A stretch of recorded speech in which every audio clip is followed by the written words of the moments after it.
And we are live. This is Dark Journalists. It's great to have everyone here on this Memorial Day holiday. And I'm joined, of course, by the lovely Olivia. Hello, everybody. And, you know, tonight's very special because what we decided to do is start a little bit earlier because it's Memorial Day. And we have a special broadcast for you. We're going to go all the way to 7 o'clock in Eastern Time, going into something called X Protect. So this is part 12 of the X series. And I want to say right off the bat, thank you to everyone for supporting the X series and getting behind it and really understanding the themes that we're bringing forward. The feedback on this series has been tremendous, and I'm really heartened by that because I know that it is complex, it's rich, it has many winding roads and many side areas, but I'll tell you, we get closer and closer using the X Steganography to understanding the deep state picture, to understanding the mystery school picture, and to understanding things that stretch out really over so many different avenues of politics, economics, mysticism. You know, we're really in deep, deep territory here. And as we go further and further into the series, let me tell you, we only go deeper because we have the force of all that understanding and all that feedback and all that research behind us as we go along. So one of the things I do want to point out is in the second part of the show, we are going to have questions, and it's a great crowd out there. I can see already we have some of our real regular people. Actually, I wanted to make a note that if you do go ahead and ask questions for later in the show, just do them all in caps. That's easier for Olivia, and she can tell you how to do it, actually. Just, you know, basically you lay them out. Everybody knows what to do. Well, no, there's always new people. Please ask your questions in all caps. I'm taking questions right away, and so feel free to ask them now. Yeah, and that's the thing. She'll put them aside as we go along here, and that way, by the time we get to the question period, they're all there, and you don't even have to think about it. And neither do we. We can just go right into the questions. Now, one of the things I want to point out is that on Friday, we had Catherine Austin Fitz, and we were going into these levels of control in that episode. And we're going to have Catherine back on at the end of June to go into her new report on the space economy, which dovetails nicely with our X episodes for June. So that is going to be absolutely explosive. And I do want to remind everyone before we start to go to darkjournalist.com to sign up for the newsletter. That's the way that we stay in touch. And you know how the touch and go social media aspects and these platforms are, we're never sure if they're going to be there tomorrow. And the best way for us to stay in touch is just that inbox communication. And, you know, the more information, the more communication that we have going on, the less and less these networks have the ability to break our stride, as it were. So one of the important things that we've been working with is the X Steganography. And I want to do a quick setup here of what that is for people who are new. And for people who understand it, you know, we're all going deeper with it all the time. But the idea is that over and over again, when researching these deep black projects that were kind of underground technology projects from the 40s and 50s, I kept running across this X coming up as a naming system. And later we would discover that there was a series of X letters left behind by presidents like Eisenhower, who left his Project X time capsule to be opened in 2053. And LBJ, who left the X letter. And of course, all of these I've kept very interesting track of, and there's multiple levels to them, but this is kind of the simple version, and I think it's important. Well, I just like to show this one because I think it's just extra special. It is the X envelope at the LBJ library, if everyone can see that. And that envelope contains information which was only to be released 50 years after LBJ died. So he died in 73. We get it in 2023. That's the way it works with these X letters. And the contents of these letters, interestingly enough, all pertain to the same thing. And I'm going to get into how that works.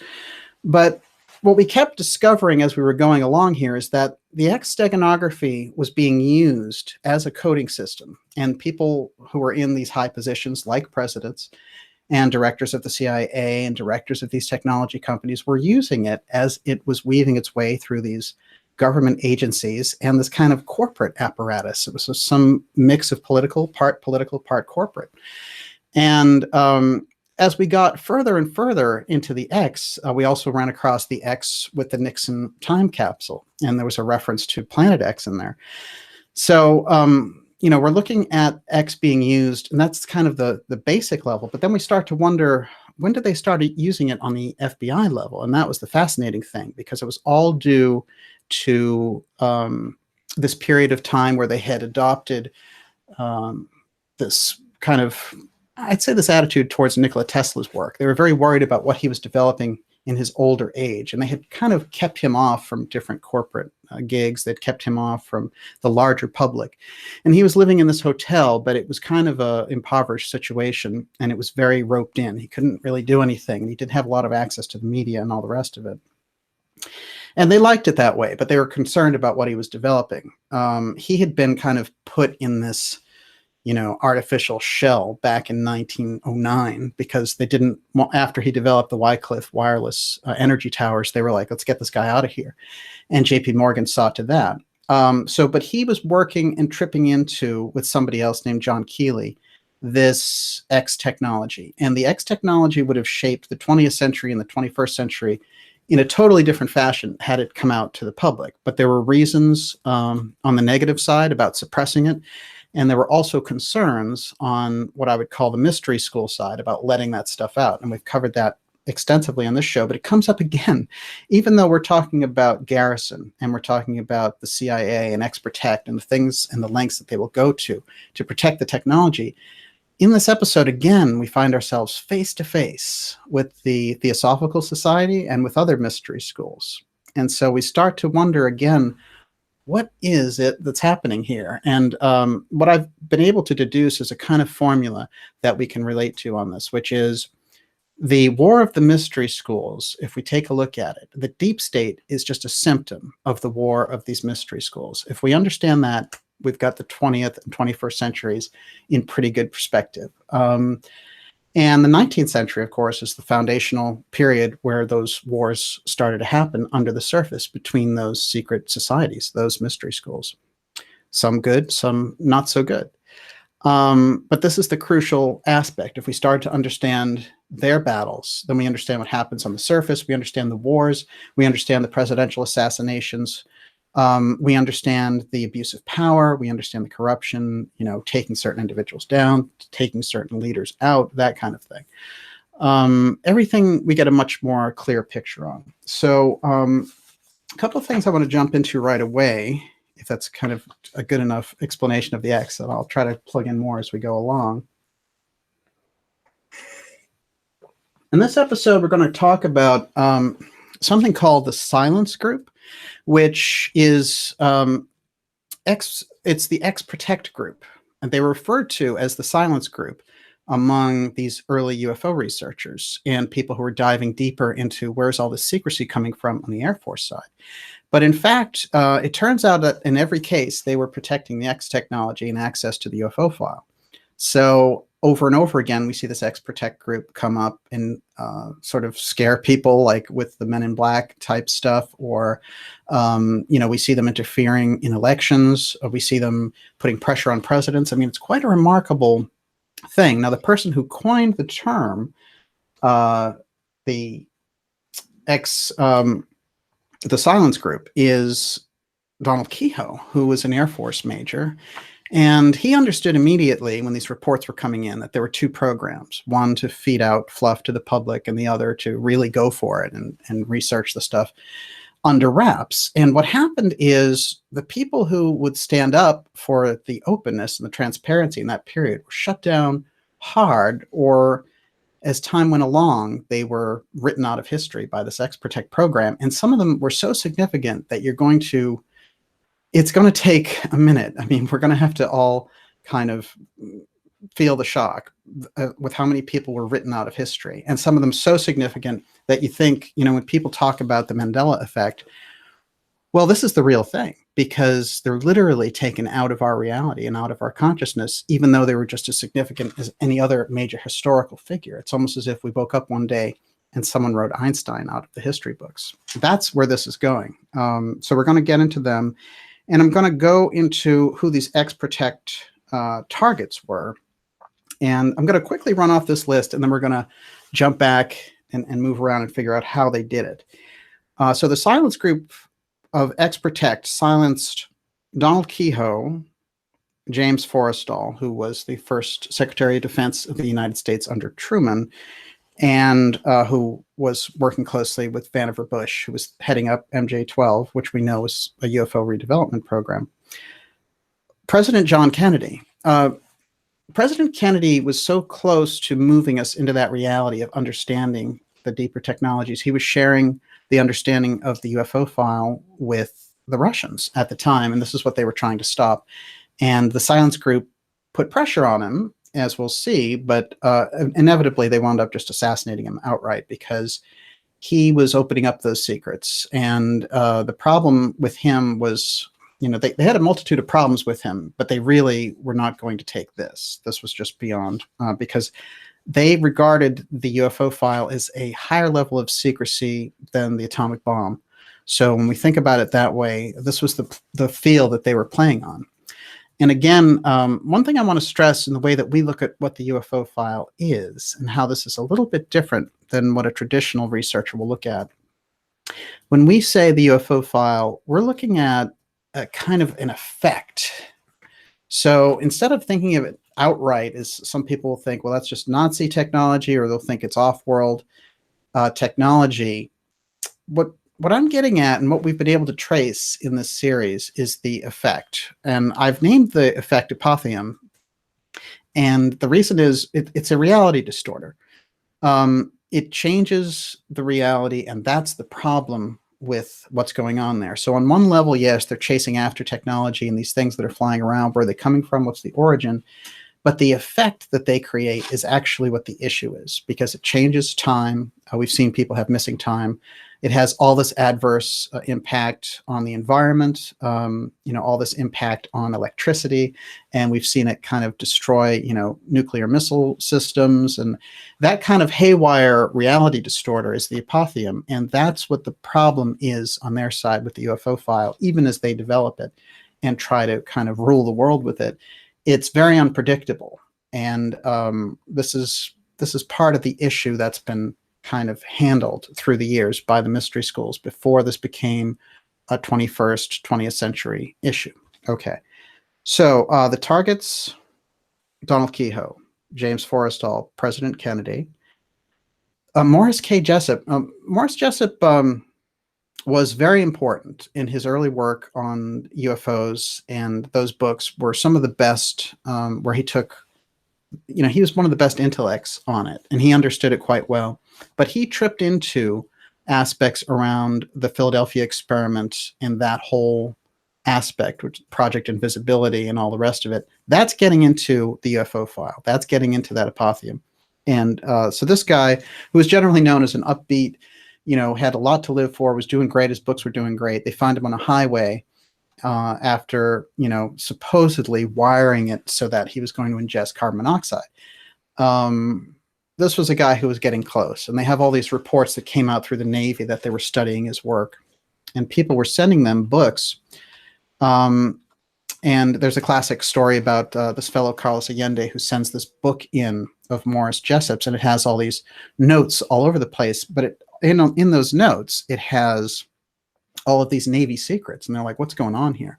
So they give Jessup extra attention. They realize he's too much of a threat. Boom, he's out of there. And they always promote the kind of stranger ones in this period. You notice that. Some of the people, when you go back there, the really kind of far out Venus people, they like that. They were pushing that. And the hardcore people, the scientists, the Keyhoes, the Jessups, and all those people, forget it. They wanted them out of there. They wanted them to swim with the fishes, right, Olivia? Mm-hmm.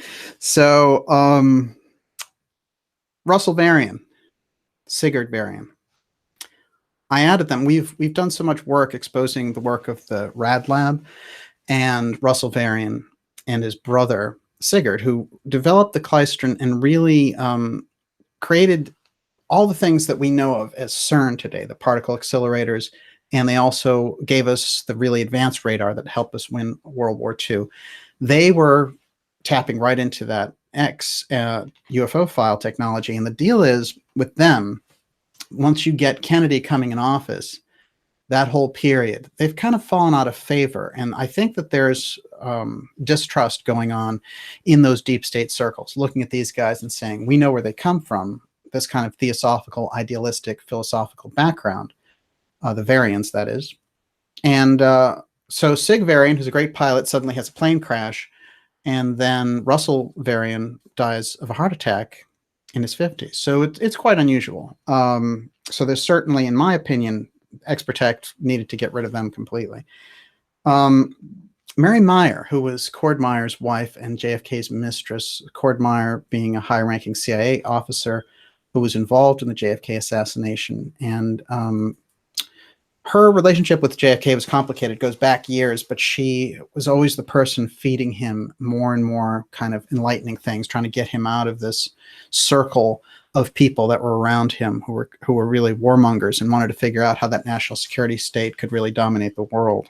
She's a very important figure, and there's a book called Mary's Mosaic that really gets into her background, but we're going to touch on her today. Mary Sherman, of course, who was deep in the medical program, and a lot of this came out that she was actually killed with a particle accelerator, so that same CERN type technology. And her arm was completely ameliorated by this situation. So she in particular had stumbled into something, and they were really sure that they needed to get her off the track. Dorothy Kilgallen was another one. She was a close friend of Mal Monroe's. She had interviewed Jack Ruby after the assassination. She was the only person granted that one-on-one relationship. And she had developed a lot of material that was getting into two issues that X Protect didn't want to deal with. That is the JFK assassination and the UFO file. You put those together and it's explosive. And you see all these things happen, all these strange deaths. And in some cases, the X Protect group will act in such a way that it's almost like they have to do it. Like, you know, they have to expose themselves and even let us know that it's a fake out, you know, that there's no way that this was a normal situation. So it's a strange thing when they have to move and act in the physical environment, and I'll explain that. One of the other things that they do is they create the classic 1984 term is unperson. And that's where we get to Jim Garrison and his investigation. And one of the things that's interesting about this episode is the background is the Kennedy assassination, but in fact, the real subject matter we're going to be covering is when Jim Garrison, who was the New Orleans DA who studied and made the first investigation into the JFK assassination, that was a legal investigation, when he was doing it, thinking, hey, you know, I've got this guy subpoenaed, I have this situation, I have this guy down, he's actually running into these very strange, very, very strange resistance points that aren't just, hey, you're getting into a political hotbed here. It's something else, something deeper. And over again, he runs up against this deep state aspect. And the deep state aspect is protecting, when he gets to a certain point, the aerospace connections to the Kennedy assassination.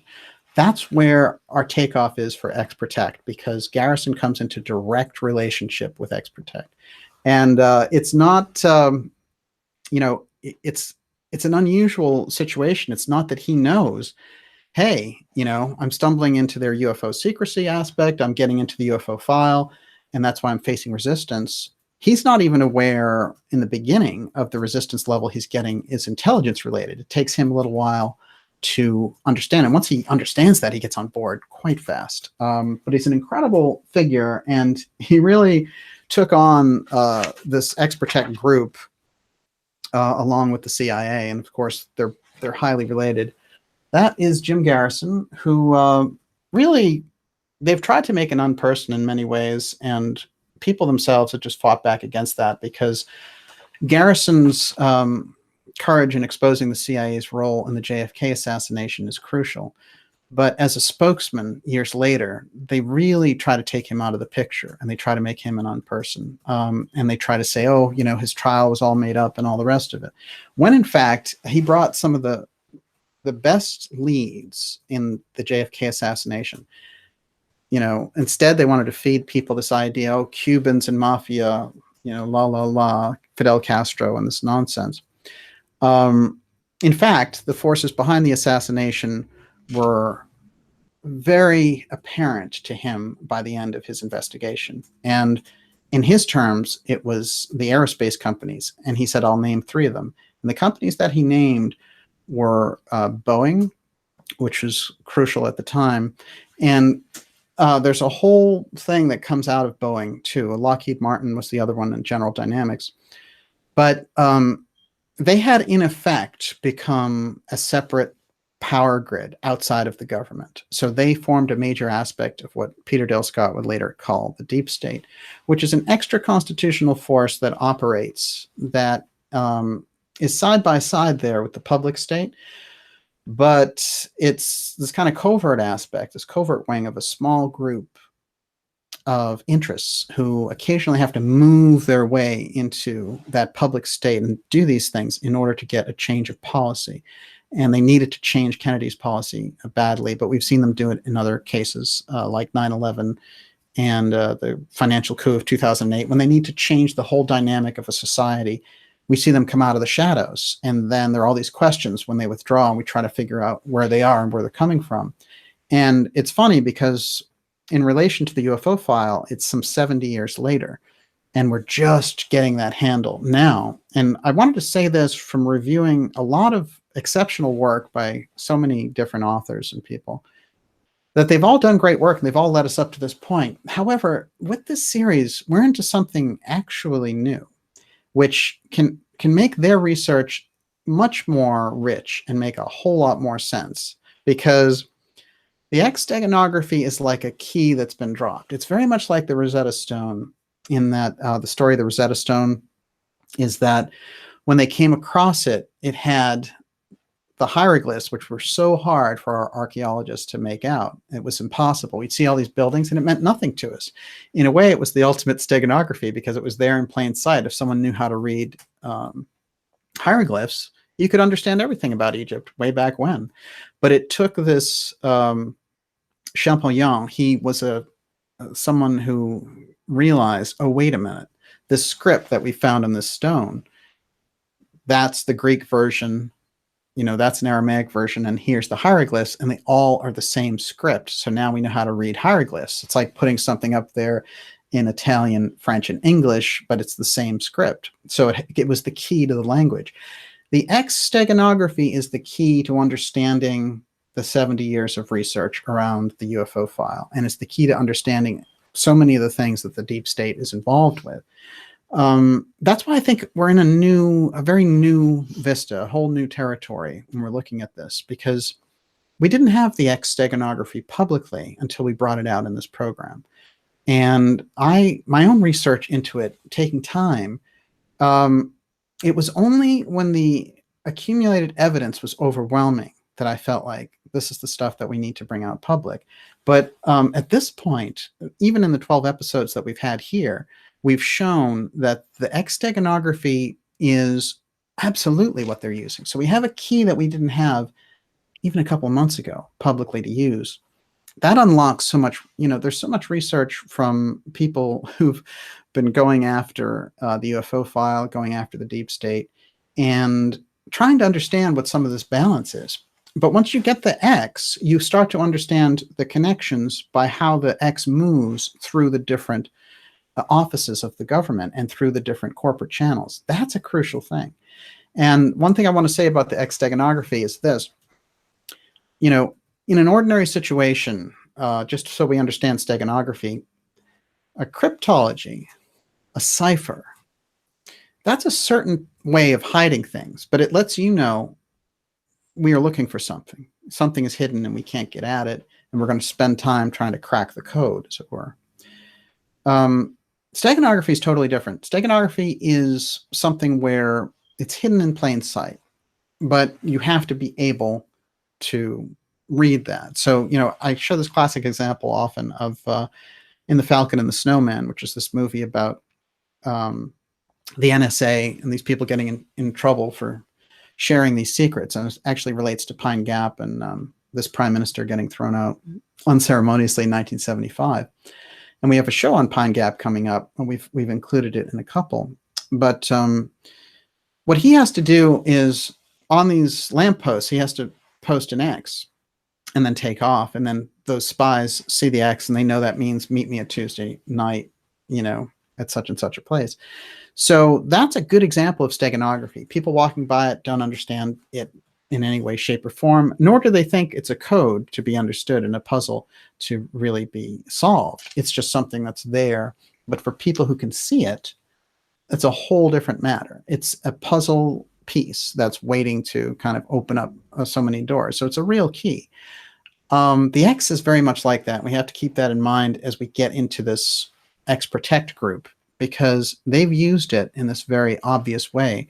Because when they're operating in secrecy, they're still living in a world that is ostensibly free and open. So they're going to be needing to communicate with each other beyond just the kind of communication that you'll get in secret circles. They need a way, with something that's out in the open that they can all get at, to send communication back and forth. And the best way to do it was this series of X-planes that they developed, and the X technology that they've been running through since the 1940s all the way up to now. And what's interesting is, if you really get into what the X technology is, like we have in this show, you're going to find yourself in the heart of the 19th century, working with what the mystery schools were doing with the emerging technology and some of those things that came up. And we've covered it here with John Keely and Nikola Tesla. Those things all tie in together. I mean, they're directly related, because, of course, when we get later into Tesla's work, we're looking at John Trump being brought in, and that's something else that we've pointed out on this show. And one thing I want to say about John Trump, who was uncle to President Trump, is the more I study him and the more work that we get into relating to John Trump, it's kind of amazing, the level of knowledge Trump has going in as president, much more than the kind of fluke businessman who just showed up on the scene. So that's something I think that helps us now get into it now. So, all right, let's take a quick look at some key players here. This is President Kennedy, and beside him is Gordon Cooper, who later would write a letter to the United Nations regarding the off-world visitors. And this picture, interestingly enough, here, I'll show that again. That's Cooper over here. This picture is 6 days before Kennedy is assassinated. And he went and visited NASA. This is his visit. And one of the things, the message he was carrying was, I want to, share this information with the Soviets regarding UFOs. Now, he also was talking about doing a joint space mission program. So there's no, hostile space race idea. It's, let's do this together. And according to Khrushchev's son, who, his dad was leading the Soviet Union at the time, Khrushchev was like, he's being sincere about this. I'm going to do it with him. And they had worked this out. But one of the things that Kennedy wanted to do here as a sign of good faith was share the information around the high-risk UFO cases. And this is what the documents that have come out have shown us. Some of those documents reside at the JFK library and are completely undisputed. And then others, come from different sources, Freedom of Information Act requests. And so there are levels of authenticity, but certainly the actual files that JFK gave out that the library still has here in Boston, there's no getting around that he was moving this program forward only 10 days before he died. So that's just a fact of history. Very often people like to say, well, we don't know what happened back there. Well, yeah, we do. That's an important thing, I think, for us to keep in mind also as we go. Now, one of the crucial factors in this environment of Kennedy saying, I need to, share parts of the UFO file with the Soviet Union is the X Protect group has been spending time since the late 40s, completely shutting down any outside attention on the UFO file. And here's how it works. We have the waves of sightings, and you have the whole hysteria in the 50s around it. As a matter of fact, it's much deeper even than when we look back on it, when we realize it's absolutely stunning. There are newspapers full of the stuff. UFOs were all over the skies in the 1950s. So what was happening there? You know, when we look at it, we have to understand that there's two different groups involved. So an MJ-12 style group, which we've gone through here, which is Vannevar Bush, managing a group, being the top scientist from the US, managing these groups, redeveloping the technology, taking a look at it, studying it, trying to figure out its application. That's kind of the positive group. So, you know, those are the creators and the guardians of the X technology. They're the people who create this system to study it. But the other group, X Protect, is very different. Their goal is to make sure that nothing about the UFO file ever comes out that's not under their umbrella of stories. So if something factual relating to the UFO file and this strange effect, reality distortion effect, comes out, then they need to get to the root of it, discredit it, or eliminate the source. So they have a lot of tools at their behest to be able to accomplish this. And what's interesting, when we look at the way that the CIA operated, they seem like the best candidates for the people who were running X Protect. And X Protect, however, would be their most covert wing. That is, nothing that is identifiable in that structure. So even when we get to the JFK assassination, there are elements like the fired CIA director Dulles, who is there and is a public figure and is actually involved in the Warren Commission. That's the public play of it. But there's a whole host of parties that he represents. And that's the X Protect that I'm speaking about. So I want to understand, I want us to get a handle on the fact that before we get into the Garrison stuff and what happens with him when he tries to go at the real points and show that the CIA was involved in the Kennedy assassination, he instead finds himself dancing with X Protect. But X Protect, it's not like Vannevar Bush and the committee who's studying this material, the scientists, have anything to do with this elimination group. The X Protect group is totally different. So I don't want us to think of them as some kind of MJ-12 majestic group hanging out doing things back there. Those people are making the scientific decisions about the usefulness of the tech that's being redeveloped. They're studying effects. That's different. X Protect is like, if this gets out, then our future is ruined and there's too much pressure on us. We need to eliminate people in these circles who are bringing the real aspects of the UFO file out. X Protect has a very simple agenda, which is they need to maintain the official story around the UFO file. Simple. When it comes to political actions, they need to maintain the official story around things like the JFK assassination or other deep events that change history. So their goal, they're patterned after this enforcement arm. And their goal is to keep the narrative in place. Anything at all costs, they have to be on the winning side. So when X Protect gets involved, things get very, very loose, though, I will also say.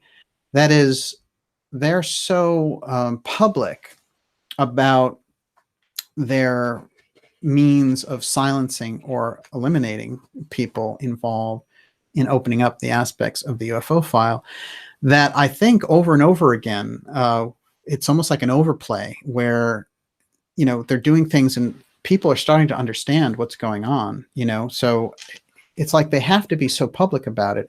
Even the public execution of John F. Kennedy is really such an abrupt thing to do, to change an entire society, to change policy.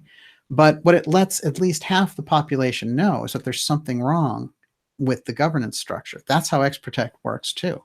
It's kind of a desperation move in a sense. And they're absolutely committed, regardless of the cost, to coming out on the winning side. But strangely enough, what's happened is a kind of schizophrenia has developed in culture generally, where we understand that they're playing the game. And we understand that, we'll take it into pure terms over the last decade, things like chemtrails or depopulation and these things. Boy, I mean, we have a pretty good understanding of what's going on in that larger picture and how they're harvesting the lower level. In the 50s and 60s, there were very small minorities who understood how this worked. So in a way, groups like X Protect have sort of shown themselves. And I think people kind of subconsciously recoil at that kind of power management, that kind of, treacherous wall of secrecy. I don't think it sits well with people subconsciously. And this is where we get into that situation where there's a cycle of disrespect between the leadership and the citizens on the ground. And this is kind of what we're face to face with when we get into this episode. Okay, great. How are we doing over there, Olivia? Fantastic. Excellent questions already. That's awesome. We can actually take a question while I get into position for the Garrison stuff, if you've got one you want to ask. Well, I don't know if you're going to dip into this later. You're going to talk about RFK Jr. at all? Oh, yeah. Yeah, absolutely. Well, RFK Jr. has come out, and he has a book coming out where he's talking about, what's happening is we have the RFK anniversary coming up on June 5th. That's the 50th anniversary of Robert Kennedy getting assassinated while running for president in 1968. And what happened recently is RFK Jr. has been very vocal on controversial issues like vaccines and the connection with autism and things of that nature. He's certainly not a guy who shies away from a controversy. I'll give him credit. And basically, he came out and said, my dad understood that the CIA was involved in the Kennedy assassination. And he actually revealed recently that he went to meet Sirhan because he's convinced now that Sirhan was being used as a Manchurian candidate. So this is going to be explosive. The more that's coming out about it, we're going to do a show on the RFK assassination, and we have a lot of feelers out on this story. So I think history is opening up here, and it's because it's becoming too obvious to deny. I think that's an important fact to keep in mind. And interestingly enough, that story came out in the Washington Post, which we know is a CIA front. And I wondered instantly, what are they doing running this story? Do they realize that they need to renegotiate the history there? Are they going to try to put a spin on this because they understand people just won't accept that official story around the Kennedy assassinations? It's very simple. I speak of it as a war that took place 50 years ago. And what we're doing, we're kind of going back before the war to figure out what was going on here before the war broke out and they blew everything up. But that war, it wasn't called a war back then, but certainly the war between those groups, when leaders get killed, that's a war situation. So, when you look at a situation where, for example, RFK, JFK, and MLK were assassinated in the 60s, but the people who were in power, like J. Edgar Hoover, LBJ, Nixon, they didn't die these mysterious deaths. So it's pretty clear which side was on the winning team. But I think that is absolutely fascinating. We're seeing more and more of this history break. Yeah, that's a good one. And I think the other thing that I want to remind everyone to do is make sure, absolutely go to darkjournalist.com and sign up for the newsletter, because one of those things that we've done, in creating this newsletter, it goes out once a week, it shows up in your inbox, and you're able to stay on top of what we're doing with the live shows. And also, if anything breaking happens, we have direct access with each other. I do find it mysterious how many people tell me that they do not get notifications from YouTube. And so that's why people subscribe to the newsletter and subscribe to Dark Journalist, the site, so you get a whole different level of interacting with us and the work that we're doing here. And my big thing now that I've really understood, looking back over a few years, is getting behind the things that are important. With me, it's getting behind the work of somebody like Catherine Austin Fitts or Dr. Joseph Farrell, who did want to join us for this show, but he wasn't able to make it. But he is going to come on and talk about the kind of Garrison affair with us shortly. But I think it's important to get behind those sites, you know, like Giza Death Star and Cryptagon, Forbidden Knowledge TV.net. It's Alexandra Bruce. You know, these are the sites that we need to kind of keep this flow going of the good information, get behind that stuff, support that stuff, and let's collectively kind of support the things that are important to us when, you know, we're getting into these deep levels, because not a lot of these sites, not a lot of these media outlets can handle the kind of information that we need and that we're dealing with. And, you know, I think getting more and more away from the sites that where those people are just yelling at you and saying, you know, wake up, we're waking up, and inciting everyone to anger to get us all into this kind of hyped up state. For me, that's nothing like waking up.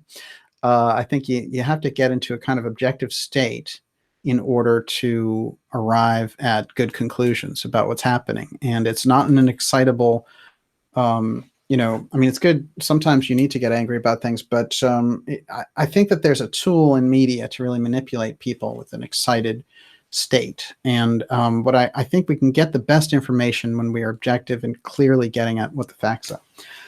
Okay, so we run a little bit into the case where Garrison starts to get rolling with this. And what Garrison does is in 1963, he is the DA of New Orleans.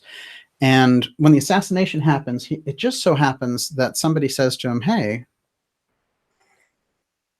turns out Oswald was here last summer. And Oswald had spent time working out of the office of Guy Bannister. Well, Guy Bannister, for anyone who's been watching the X shows, shows up over and over again with the X Steganography. And a couple of things that I think are going to come in handy here.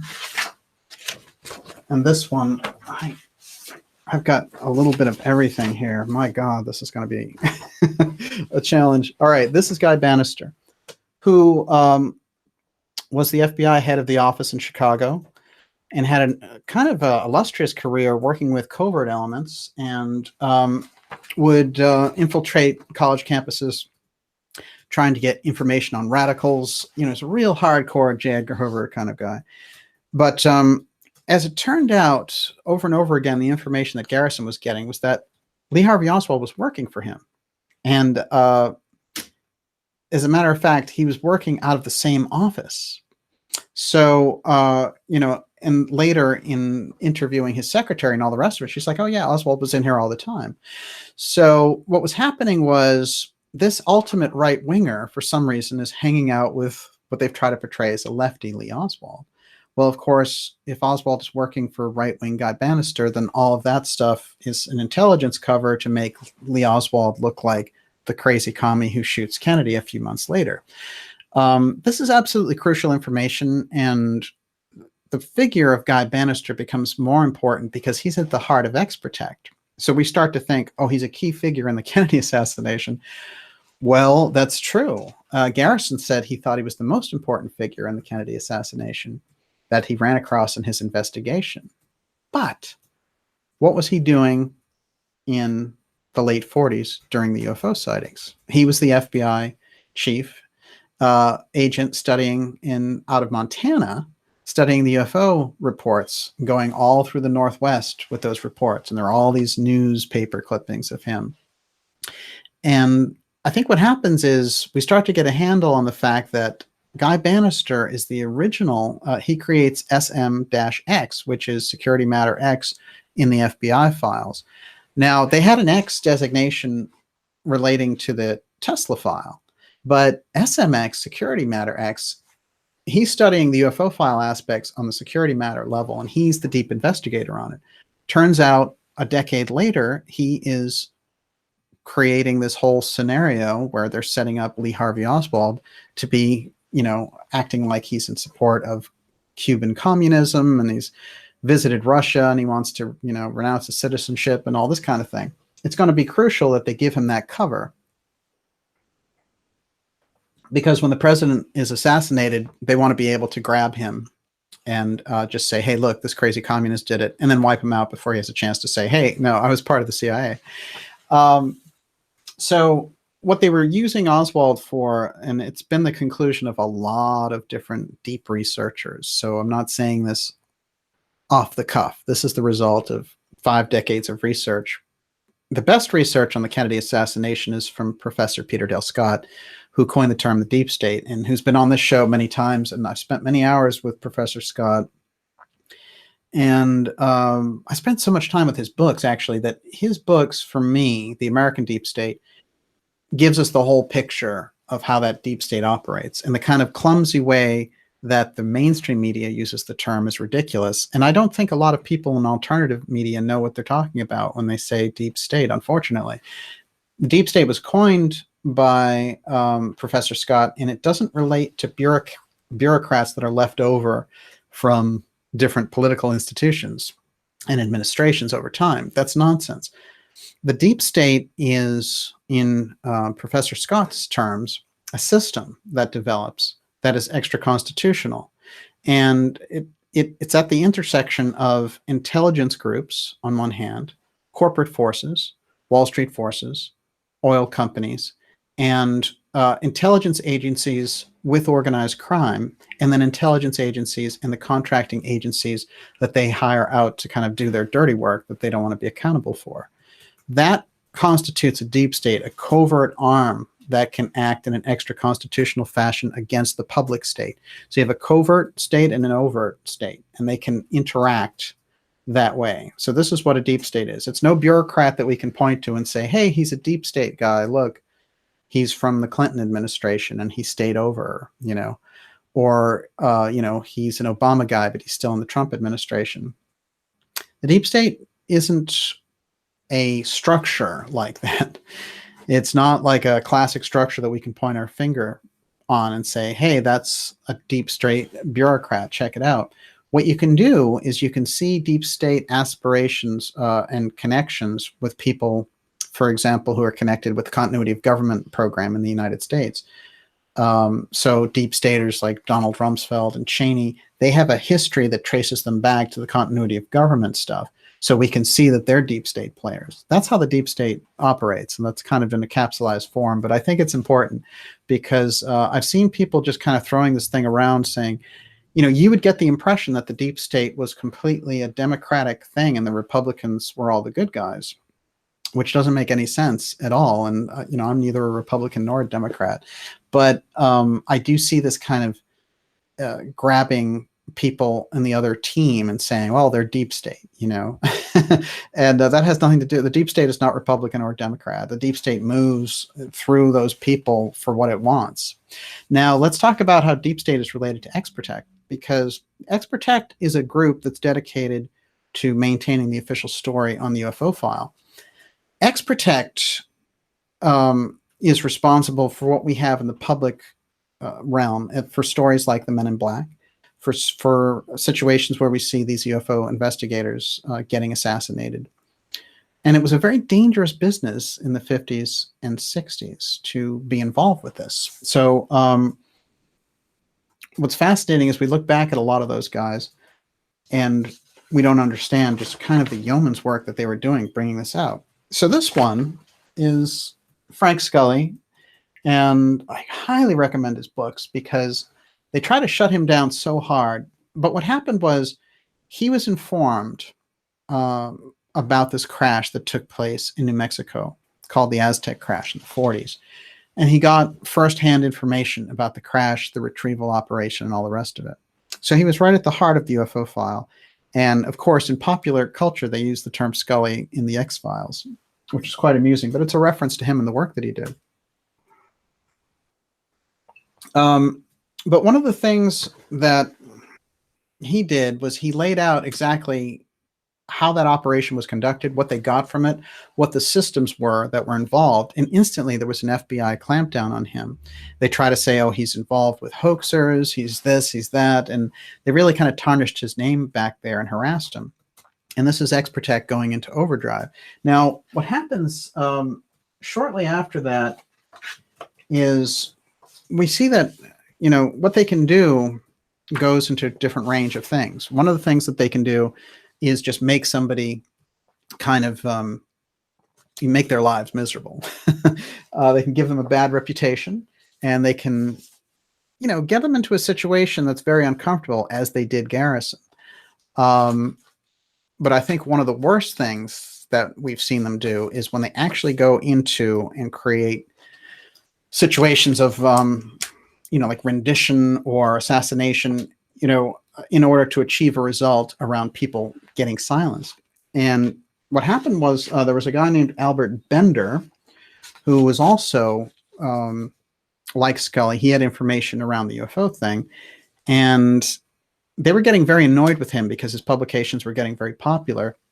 And he said, well, he understood what was going on with the whole flying saucer mystery and all of the UFO file reports. So he comes forward to do this, and he gets visited by these men in black. Now, the Men in Black story is interesting because, of course, it's been overblown in culture and all the rest of it, and people have made kind of a mockery of the whole thing. But nonetheless, it was a real phenomena that very important people wrote about. One of those people was Frank Edwards, and he wrote this book, which was Flying Saucers, Serious Business. Now, his key focus was on the Men in Black. And Edwards was no slouch as a journalist. He was highly respected in circles, writing about all kinds of different things. Here is a picture of him with Harry Truman, and Harry Truman of course, managing the UFO file hardcore, and he of the President X election of 1944. There's no doubt at all that Scully and Edwards were known to the political class, and aspects of the political class enjoyed this relationship back and forth with them. Other people in that political class just said, we have to get rid of these people. That's why they threatened people like Bender and got rid of some of those early UFO guys. And then later on, we have people like James McDonald, who was a leading scientific voice around UFOs, and he's found suicided. And Jessup, who I referred to as writing really the key books in the 50s about the UFO file, he's a real intellectual, gifted writer, and they found him on the highway, as I explained. So the suicide trick was one of the best ones that they used. And of course, we've seen later, when they wanted to do things like get at the really good writers who were talking about the crack epidemic and the CIA relation to it, we saw some really hardcore crackdown, and suddenly the new fashionable thing was to commit suicide. So very, very strange and unfortunate. But in the case of the X Protect, we see this is one of their key patterns. This is one of their key things that they use, one of their key tools. So just a quick thing about Bender. Actually, I should go right into what Bender and Edwards were getting at was that whenever people would have these UFO encounters, especially if it went deeper than just a sighting, then they would get these visits from men in black who would act very awkwardly around them and subtly threaten them, shall we say. And over and over again, it would be better if you didn't talk about this, that kind of thing. But they had a very unusual appearance, and very often people would say, well, they appear to be Asian. But they're these men in these suits, and they're kind of short, and they have impeccable cars, but they're very old. And, and they're guys in their 40s who are just really well dressed. So John Keel, who followed up on the work of Edwards and Bender, he decided that he was really going to study these men in black. And of course, we get so many things from Keel, like the Mothman prophecies and all the rest of it. One of the things that he discovered that I think is fascinating, that the actual description bothered him about them being Asian. It didn't make sense. So he decided that what they were saying when they were talking about them being Asian was they were just kind of using a catch-all term for some quality about their features. And so he decided, I'm going to show them 12 different races. I'm going to have them pick out characteristics that look the most like the men in black. And so he laid them all out on the table. And what it turned out that they actually looked like was not Asian at all. They looked like Laplanders. And, you know, that whole kind of mystery about Laplanders and, you know, mostly up in Finland and Sweden, and those people that really have a fascinating history. This is an example of a Laplander. And so we can see that somebody at a quick glance dealing with someone, they would say, you know, there's something that could be denoted as Asian, but not really. So in fact, what they were trying to say about these people is that they look like Laplanders. So that gives us a hint and an idea of what's going on with these men in black and what's happening with the UFO X group that Garrison runs into as we get along here. How are we doing over there, Olivia? Fantastic. Excellent. It's great to have so many people joining us on Memorial Day here. And I was glad to get an opportunity to do a show on Memorial Day because, you know, I like doing shows on holidays. And I also figured that if we did it a little earlier, it might be good for a lot of you guys. So I'm very glad that everyone's around because you never know if anyone's going to be around for the holidays. But it's a huge crowd, and it's terrific to have everyone here. Now, the person who coined the term, let's see if I have his picture here. The person who coined the term silence group is Donald Keyhoe, who I described earlier. But Donald Keyhoe, he was convinced that the silence group, which is X, that they were committed, that they were kind of vulnerable at this stage of the game because the UFO thing was real. And he was right. So that the kind of techniques that they used, they would use pretty dark techniques later also. But in the 40s and 50s, it's particularly dark. And it starts off with getting rid of James Forrestal as Secretary of Defense. And that is done so unceremoniously by throwing him out the window and pretending it's a suicide that it raises eyebrows. And as a close friend of Kennedy's, it gives Kennedy a heads up about what's involved here, because Forrestal was a member of the group that was managing the UFO file. And his position, his stated position was, according to sources that are pretty good, I think, he didn't like the idea of the secrecy around the UFO file. This is early on. This is the Truman administration. Let's take a picture. Quick look. That's Forrestal in the middle with Harry Truman. And Forrestal had a great life. He was a partner at Dillon Reed. You know, Dillon Reed is the same company that Catherine Austin Fitts was a partner in years later. Huge Wall Street firm. He was the Secretary of the Navy, the first Secretary of Defense. I mean, the guy had impeccable credentials, and he did an impeccable job. Suddenly, you know, after becoming the Secretary of Defense with the National Security Act and the way that they broke out the agencies after World War II, he gets involved and he gets invited to manage the UFO file. And he starts to realize, oh my God, you know, this whole thing about off-world technology is real. I'm dealing with it. But whatever it is that happens with him, and there have been suggestions that he had actual telepathic communication with some of the kind of specimens that they got from these crashes. And even though that sounds far out, I'm going to back it up with physicist Robert Sawbarker here shortly about that whole aspect. But interestingly enough, this is a shot of Kennedy visiting Forrestal's gravesite after he becomes president. That's an important thing because they were close, and Forrestal had taken him to Germany after the devastation of World War II, taken him to Berlin and shown him that whole thing and really clued him in.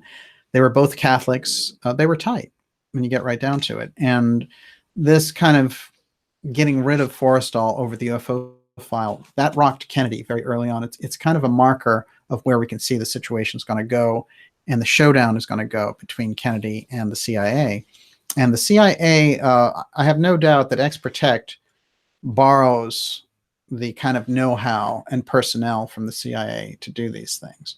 So it's a crucial thing when we're talking about X you know, it's a deep element, a deep covert aspect in that covert arm of the CIA. This picture is also important because it's Forrestal with Vannevar Bush. And Vannevar Bush was the head of MJ-12, as we know, not from the MJ-12 documents, but from Wilbur Smith in Canada, who gave us that information. So we're in a position where we have official documents now that say that. And a lot of people like to instead, when examining this, the incredible whitewash around it is like, well, MJ-12 documents could have been faked or whatever. Well, now we have these other documents which are on file with the Canadian government that show that Vannevar Bush was in charge of the UFO program. So game over on that one. There's no more discussion on that. But I think it's important because we can see with the X Protect that Forrestal had a difference of opinion on the secrecy side with this. And they had invited in the Masters of Secrecy, Vannevar Bush and the Rad Lab. And in that Rad Lab from MIT, which I think is an important thing to point out here, were the variants. We've done a lot of coverage on the variants, and we're going to do a lot more because people really need to know who these guys are. They really jump-started that whole world of Silicon Valley. In fact, by creating the Klystron, they created this whole new level of technology. But from there, they went further with Robert Terman, and that's where Silicon Valley comes from. So we need to understand the roots of that thing. Go back before Steve Jobs, go back before all that stuff to understand where did that wave come from. And once we do that, then the variants are in the very heart of it. But the variants are very much in the heart of the Theosophical Society. As we remember, John Varian was the founder of the Theosophical Halcyon Temple. So I always want to include this so we stay on course mentally with the deep state thing, even the X Protect thing. We're talking about underneath the war of the mystery schools. They have differences of opinion have led to a kind of open warfare between those groups. So when we talk about the deep state, we get into that. In my opinion, the deep state is a symptom of that war. So we have to keep that as a regular principle and going forward to get a better idea. That's why theosophy keeps coming up. But you know what? Even if I wanted to ignore the theosophical aspects that come up in the X Steganography research around the technology and around the UFO file, I couldn't, because they are throughout. I'm not sure how they have not been connected before. I think it's the X Steganography that has given us the ability here, you and I, to connect this together. And Olivia too, who really can be an excellent pair of eyes on this stuff. Okay, so we have Kennedy here. Kennedy, deep discussions with Truman and deep discussions with Eisenhower. And they're sharing with him, look, you know, the military-industrial complex aspect, what Garrison called the industrial complex, is out of control. And this is the thing that you need to rein in. And Truman saying, by the way, I created the CIA. Here's some of the things that you can use to kind of rein those guys in. And Kennedy will spend 3 years, literally, trying to rein in the CIA from the things that they're doing and bring the power back under the presidential umbrella. Ultimately, when he gets some headway going on that, they decide we need to step up this game and get rid of him, because who's coming after him but Bobby Kennedy? This will be a dynasty that'll ruin all of our plans, you know. So he runs straight on into those forces in the deep state that decide we need a revolt against the presidency. Now, I think a lot of JFK researchers would agree with me on that. The aspect that they probably don't understand as well is what we're bringing forward relating to the UFO file and John F. Kennedy. So the presidential assassination, in my opinion, the things that they were looking for, the war with Cuba, the militaristic stance, and all the rest of it, do give them all the incentive they need to remove Kennedy. It's a fact. But I think it's the UFO file that makes them act. And where I'm backed up on that is from an unusual source, which is Douglas Caddy, who I've had on this program, talking about his good friend E. Howard Hunt, who was a CIA super spy. Now, Hunt told Caddy before he went to prison that for Watergate crimes, and Hunt has an incredible resume of criminal activity back there. But one of the things that he told him was that Kennedy was assassinated over the UFO file. So that gives us a direct connection to it. We understand that Kennedy knew more than the other presidents relating to the UFO file. We understand that he really was the one involved in warfare with the CIA to get some of that power back. And it's a crucial thing to understand. And what happens is Garrison, going into this situation, he walks into that. He is trying to figure out the assassination, and he's figuring out, oh my God, the CIA was involved in this thing. But it's the X-Protect end of it, which is such a covert arm of the whole thing. That's what makes this story so unusual. Now, since I mentioned theosophy, before I dive into the whole hardcore, well, I guess it's all connected anyway, but I want to introduce someone here who really is going to be a fascinating key along the lines of the research that we've been doing with the X Steganography. And that is Arthur Middleton Young. This fellow is so important because he is the person who created the Bell helicopter. And he was an unusually gifted engineer. And he had an incredible mindset. He was almost one of those kind of walking genius guys. And one of the interesting things about him is when he developed the Bell helicopter, he gets involved with all of these X programs. And suddenly, he turns up a decade afterwards as a theosophical teacher. I'm not kidding. It's theosophy again. And he, if anyone out there is familiar with the Nine and that whole group of activity about Poharich, putting these people together who were kind of wealthy people involved in spiritualism, and kind of a 20th century update of the Orphic Circle groups that we've covered with Bulwer-Lytton from the 19th century. What's so fascinating about Arthur Young is that he comes into the center of this whole activity around Garrison and JFK, and I'll explain how.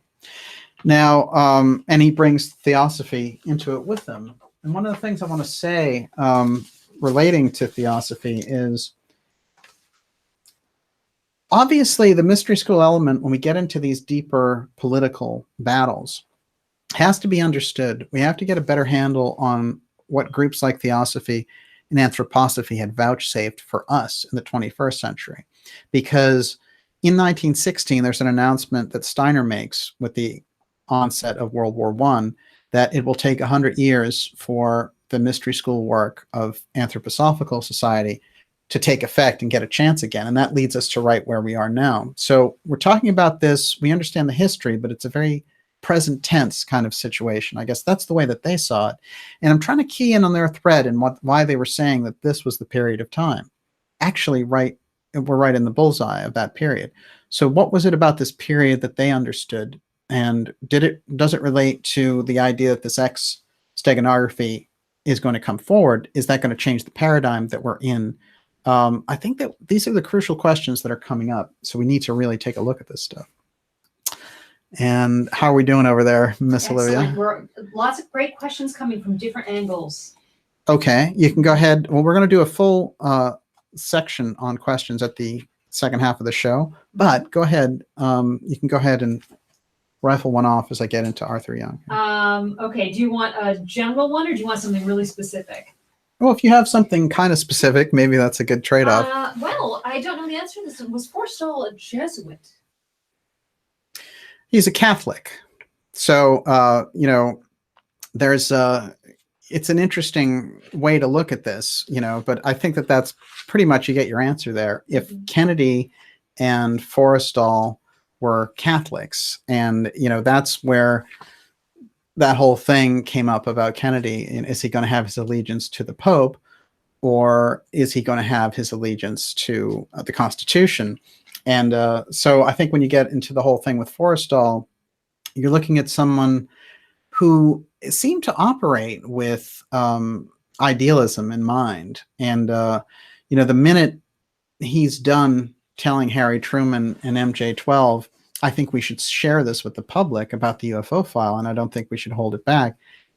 You know, they're all nice to him, and he goes out and he gets hammered with these stories about, you know, oh, well, you know, he basically ripped off all these people at Dillon Reed. He was, you know, sleeping with his secretary. He, you know, they basically smeared him any way that they could and made him a nervous wreck so that they had the kind of background, that the predicate, in order to put him into Bethesda. And, you know, some other people have been eliminated by going into Bethesda also. So I do think that Forrestal is important, and it's something that I think we understand, that there's a reason why in a public hospital, you know, like in a public story like this, that when somebody goes out a window, I think we understand that the people behind that and making it look like a suicide have something big to hide. So what was it? And it was confusing for people back then because they didn't understand the UFO aspect to his story until later. So it is, yeah, absolutely. It's fascinating. So Arthur Young and Bell Helicopter. Why is Bell Helicopter important?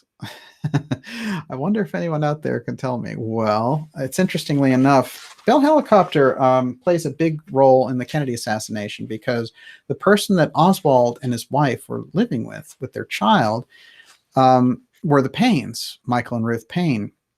Now, Michael Payne was the star engineer for Bell Helicopter, and his mother was Young's wife. So Arthur Young, the theosophist who developed the Bell Helicopter, his wife, he married Ruth Forbes Payne, and she was the mother of Michael Payne. And those Paynes, by the way, went all the way back to the Revolutionary War. And this is a very interesting thing. When you get to the Kennedy assassination, over and over again, you're dealing with the main kind of Brahmin class. They are the big money families that are moving around this assassination. But as it turns out, in this case, they're also moving around the UFO file. So interestingly enough, she is very much, well, Ruth Forbes Payne, Michael Payne's mother, is very much into spiritualism. And so is Arthur Young, who developed the Bell Helicopter. And what happened actually, which is that Michael Payne, their young stepson and her son, basically he wasn't doing so well. He floated in and out of Harvard. He didn't graduate. And he was not showing a particularly dynamic future. So Young used his connections with Bell Helicopter, which he had developed. And he said, can you give him a job, basically? And they were like, yeah, you know, we'll build him up. And within 2 years, he became a really great engineer for them. So, but that's how he landed in there. Now, what gets interesting is, okay, so we have Arthur Young marrying Ruth Forbes Payne, and Forbes is the famous Forbes family and Forbes magazine, Forbes Money here in Boston. But this Michael Payne marries another Ruth. It's very interesting here, and that's Michael and Ruth Payne. And Michael Payne just died recently, interestingly enough, but one of the things that we can say about them that is quite odd, which is in the middle of all this, they're hosting the Oswalds. So here we have Oswald, who's supposed to be this kind of nobody, a loser, who's unhappy with his life and a communist and all this. And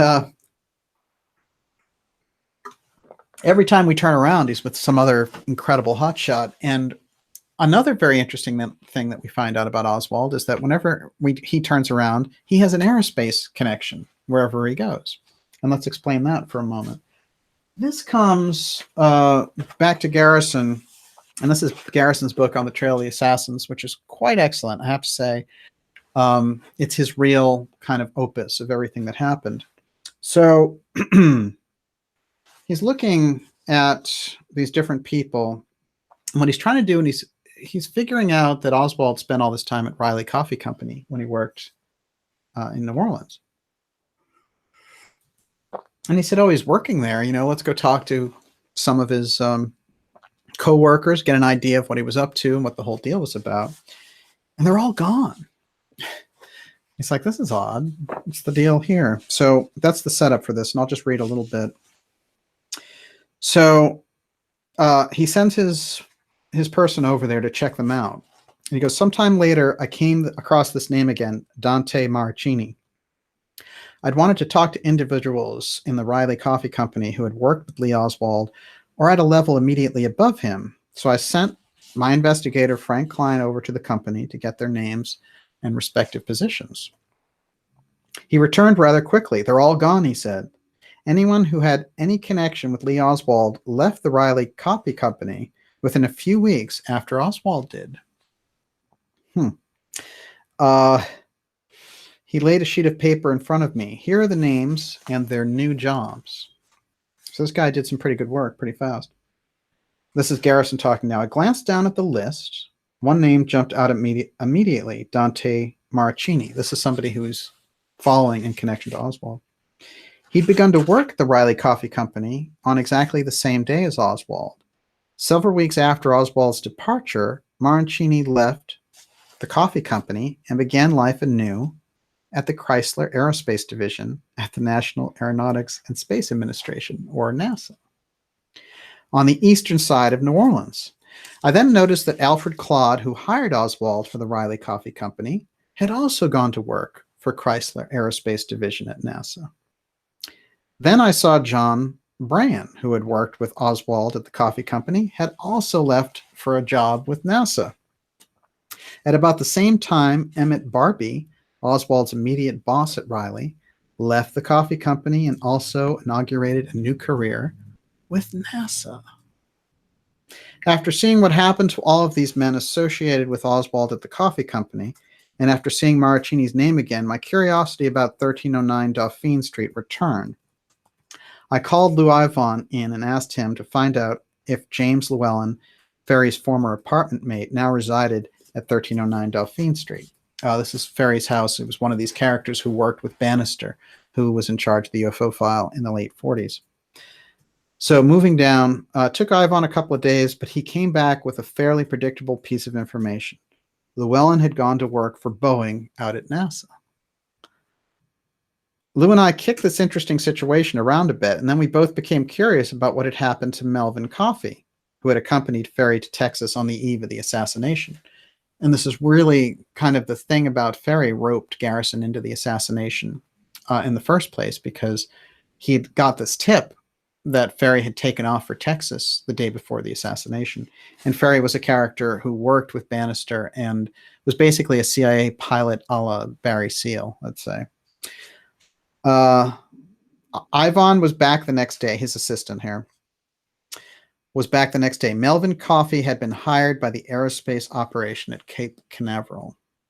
Perhaps it was mere coincidence that all of these men associated with David Ferry, Clay Shaw, and Lee Oswald ended up working for NASA, but I doubted it. I know by now that when a group of individuals gravitated toward one another for no apparent reason, keep the X protect in mind, or a group of individuals inexplicably headed in the same direction as if drawn by a magnetic field or coincidence, piled on coincidence too many times, as often as not, the shadowy outlines of a covert intelligence operation were somehow becoming visible.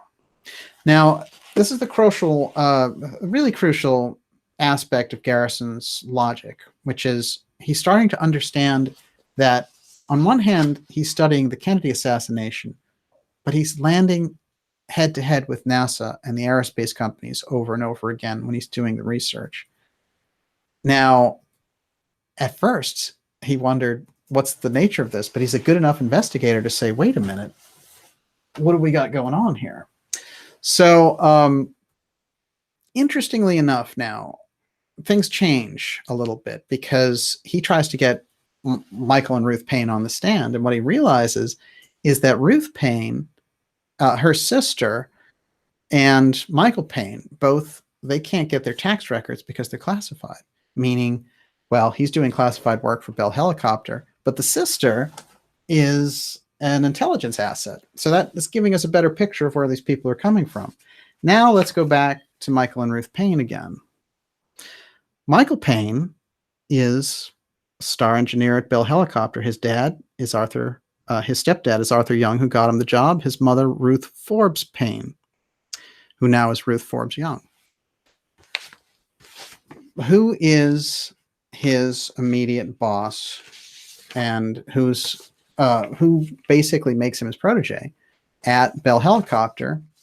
That person is Walter Dornberger. Walter Dornberger is the paperclip scientist that we brought over here, who is in charge of all of the X-plane technology. He is the hardcore member, and he's the one who creates all of these various things relating to,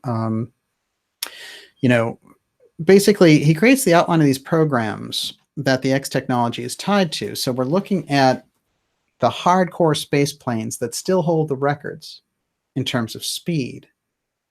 And they're done in the 60s. Okay, so you'd think we beat those records years and years ago. In fact, the speed records are still held by Dornberger's X series. Dornberger is the paperclip Nazi that we brought over to become the president of Bell Helicopter. Michael Payne is his understudy. Michael Payne is hosting the Oswalds. That's the end of Oswald being this kind of lonely guy who just roamed around. So we can see there that when Garrison's running into the aerospace interests, and now we have Oswald sitting at an aerospace company, living in, Bell Helicopter's star engineer's house, that the Oswald operation is moving through the aerospace companies.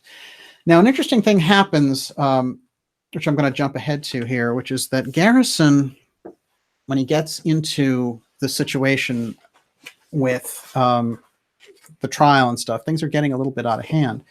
So there's a guy named Hinkle, who's an editor at Ramparts magazine. Ramparts is kind of like a hardcore magazine, politically. And it's sort of like a Village Voice, Rolling Stone type of magazine. And what happens is this guy is getting information from Garrison about the assassination, and over again, they're trading this stuff. But this guy starts to get weird visits, like the Men in Black style visits. This is the X Protect group saying, if you continue to talk to him, this is a bad scene. So he's actually trying to hide from Garrison. So Garrison's tracking him down, and he calls him in the mailroom, and he actually gets him on the phone. And he says, I need to tell you this. We've been wrong about looking at the Texas oilmen being involved. They weren't involved in the way we think. I've isolated down the Kennedy assassination to the aerospace wing of the industrial military complex. So this is where Garrison had arrived. This was the threshold he had arrived at in all of his investigation, looking at these things. What happened was the Ramparts guy was scared of this information and never posted it. And Garrison said that he was taking an enormous chance by sharing it with him. So Garrison, we can see, is getting some heat there. And he was also taking incredible threats against, his life and what he was doing, and against his family and everything else. So the X Protect aspect was working overtime to get rid of him. But what happened instead here is very interesting. Hinkle basically lets this information out.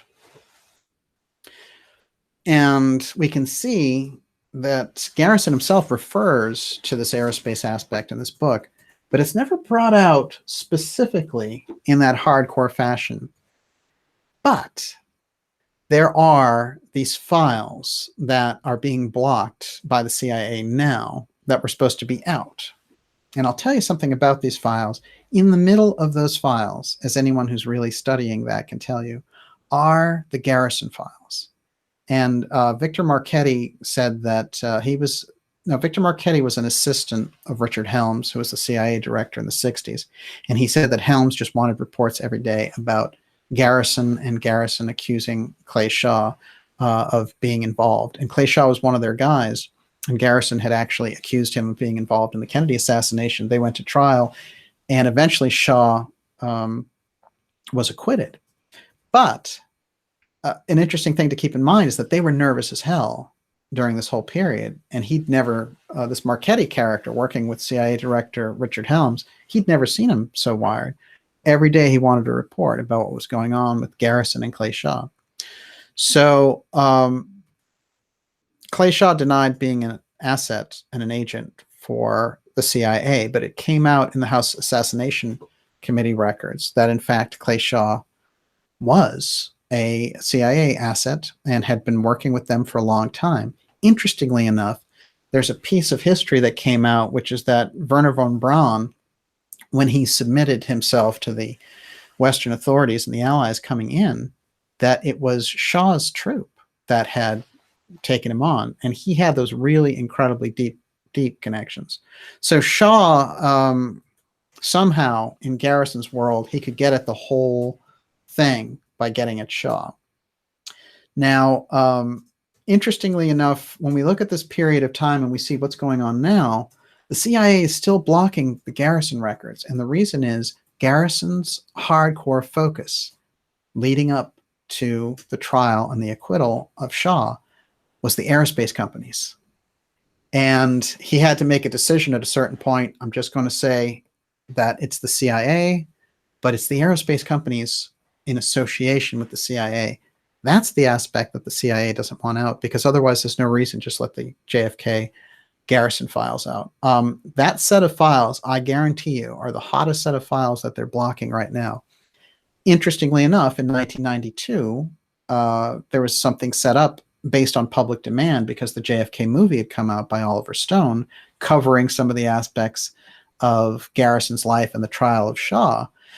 And what happened was there was this explosion in the public and demand for congressional hearings, and they got them. And Clinton had to sign something, which was this setup. It was Bush on his way out and Clinton on his way in. And they had to sign this document announcing this group called the Assassination Record Review Board, which would study all of the hidden files and figure out which ones should come out. Now, by the way, I don't think they're going to leave any smoking guns in those files. It's not so much that, but I do feel that there are connections still in those files that they want to block, big key being Garrison's files. So let's go a little bit further. As we go down in time, looking at what happened with that, they announced, look, October 2016, 2017, you have to release all the records. That's what they said in 1992. They said, we'll give you 25 years and you can do it. So that date rolls around, and Trump's saying, I really am looking forward to getting this transparency out and all the rest of it. Well, as it turned out, the CIA and the FBI came to him and said, please don't let this out. They're operational people, things we're protecting. Give us 6 months. And so Trump comes out and says, well, I'll let some of these out, but the ones you want to block, I'll let you block them. And he kind of buckles to the deep state here. But what happens is interesting, because April 26th rolls around. And by the way, when we did this, we did a special for HBO on this. And, we were set up that day for all the files to come out. And boom, the hammer came down. No files. You're not getting anything. And so we were starting to see that the CIA was really moving on this. But I kept asking, for the files that they let out that weren't in the rolling series, did they let the Garrison files out over and over again? No. The Garrison files are part of what's under lock and key right now. And they're important because they relate to the aerospace aspect, the X-Protect being a big part of the JFK assassination. Okay. So April 26, 2018, President Trump's presidential memorandum here. Memorandum for heads of executive departments and agencies. Subject, certification of certain records related to the assassination of President John F. Kennedy. As I explained in my temporary certification on October 26, 2017, the American people expect their government to provide as much access as possible to President John F. Kennedy's assassination records, so that they may, as they deserve, finally be fully informed about all aspects of this pivotal event. Yes, that's correct. We do deserve that. Over the past 180 days, executive departments and agencies have reviewed all of the information within records temporarily withheld from release, and have proposed to the Archivist of the United States that certain information should continue to be redacted because of identifiable national security, law enforcement, foreign affairs concerns. Let me get at this a little bit. Basically, they're saying this is what they use when they say we still have agents in the field. If you release their information, their families could be at risk or whatever. Well, it's 50 years later, and the countries that were involved, actually, the Soviet Union isn't even there anymore, and also Castro doesn't run Cuba, so that's not a good reason, as a matter of fact. And check it out. You were mandated by law, by Congress in 1992 to let those records out already, October 26, 2017. Okay. So Trump says, I agree with the archivist's recommendation that the continued withholdings are necessary to protect against identifiable harm to national security, law enforcement, or foreign affairs that is of such gravity that it outweighs the public interest in immediate disclosure. And that's where it sits. So they didn't let the Garrison records out. And now let's take a look at why that X Protect is such a big secret. I think we're starting to get the idea. All right, but first let's take a look at Oswald here. That's Oswald at 15 in the Civil Air Patrol. I want you to notice his hat. That hat's going to become interesting in about a minute here. This is the head of the Civil Air Patrol and the man who created it. And his name is D.H. Byrd. You notice the hat is the Civil Air Patrol hat. D.H. Byrd is the owner of the Texas School Book Depository. And it's interesting because so many things that took place around Oswald and the building were all controlled by the evidence that you could get in the building. So you have the control of the evidence here with D.H. Byrd, and you have Oswald as basically being a puppet, but also the other evidence that, remember, he never had a trial, but the other evidence that convicts Oswald in the public eye is what? The evidence that comes out of the Payne household. So you have the Aerospace Payne Company, Michael Payne, who is the protege of Dornberger as a paperclip Nazi, running the X Steganography, the X program for the X planes. Those are the space planes. Dornberger, as we've brought forward in this program, is the crucial X figure in terms of the technology moving forward. So Michael Payne is Dornberger's understudy, and Oswald's staying with him under the umbrella of this aerospace thing. Garrison has concluded, oh, the NASA tied all of this, the aerospace wing. Now we're in deep to it. Actually, I've concluded that we're wrong thinking about Texas oil millionaires and all the rest of it. It's the aerospace companies that did it. It's that wing of the military-industrial complex.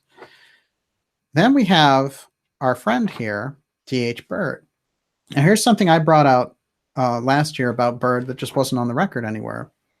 That D.H. Byrd is the cousin of Admiral Byrd of Operation High Jump in Antarctica.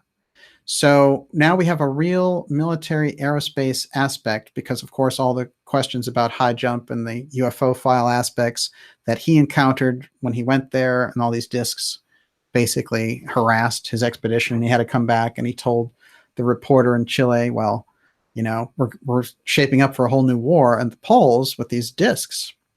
So we're getting hardcore on the NASA connections directly into the JFK assassination. The aerospace wing is residing right in the middle of the entire situation, and Garrison is running up against it. And so what does he decide to do? He says, I have to get some answers. I'm going to subpoena Allen Dulles. Allen Dulles was the CIA director that Kennedy fired, and who was also the guy who was in charge of all the intelligence leads for the Warren Commission, i.e. the man they needed in the background to whitewash the entire event. That's a shot of Kennedy there. And that's only 20 seconds before his assassination. So, interestingly enough, when we look at what Garrison was doing, was he was saying, I'll put them on trial. I'll put the CIA on trial, and we'll get right to the whole bottom of this entire matter.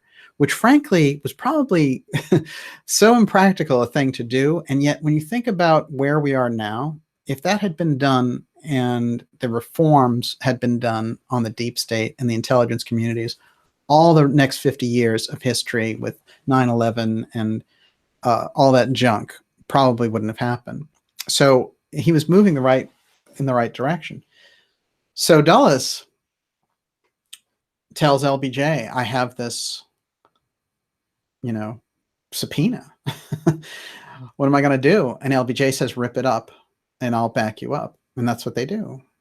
So they rip up the subpoena that Garrison gets for them. So the CIA becomes, in that moment, untouchable. X Protect reached into directly.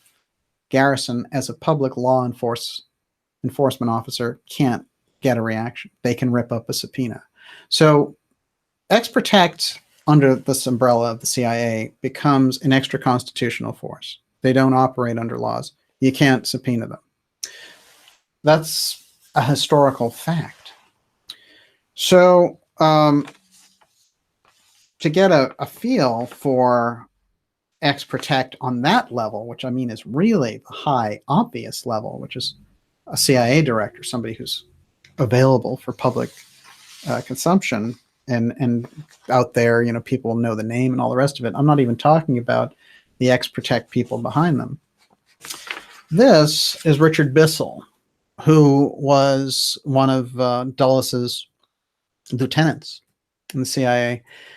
Bissell is an unusual character, an unusual appearance, being 6'8", and he had a very secretive nature, being part of the CIA, and he was he was handling the U2 program. And what had happened was Garrison had put together the fact that Oswald was associated with the U2 program and extra technology at Tsugi, which is this wing in Japan, which is basically a CIA wing of the military. Bissell was a graduate of Yale, had all those connections. His brother was a big member of Skull and Bones, and he was the CIA deputy director of plans. So what happens is, in terms of the X Protect aspect, Kennedy, when he's reaching into this UFO file area, he gets the obvious excuse to get rid of Dulles. But when he's trying to get information related to the UFO file, his biggest block is Bissell. And Bissell becomes the person who creates that ability in our satellite system to not only spy on enemies here, but to look out. So many of his programs were about UFO recon that Kennedy wanted to get involved and say, like, what is it that they're using them for? And Bissell is the big block. So guess what? Kennedy fires him too.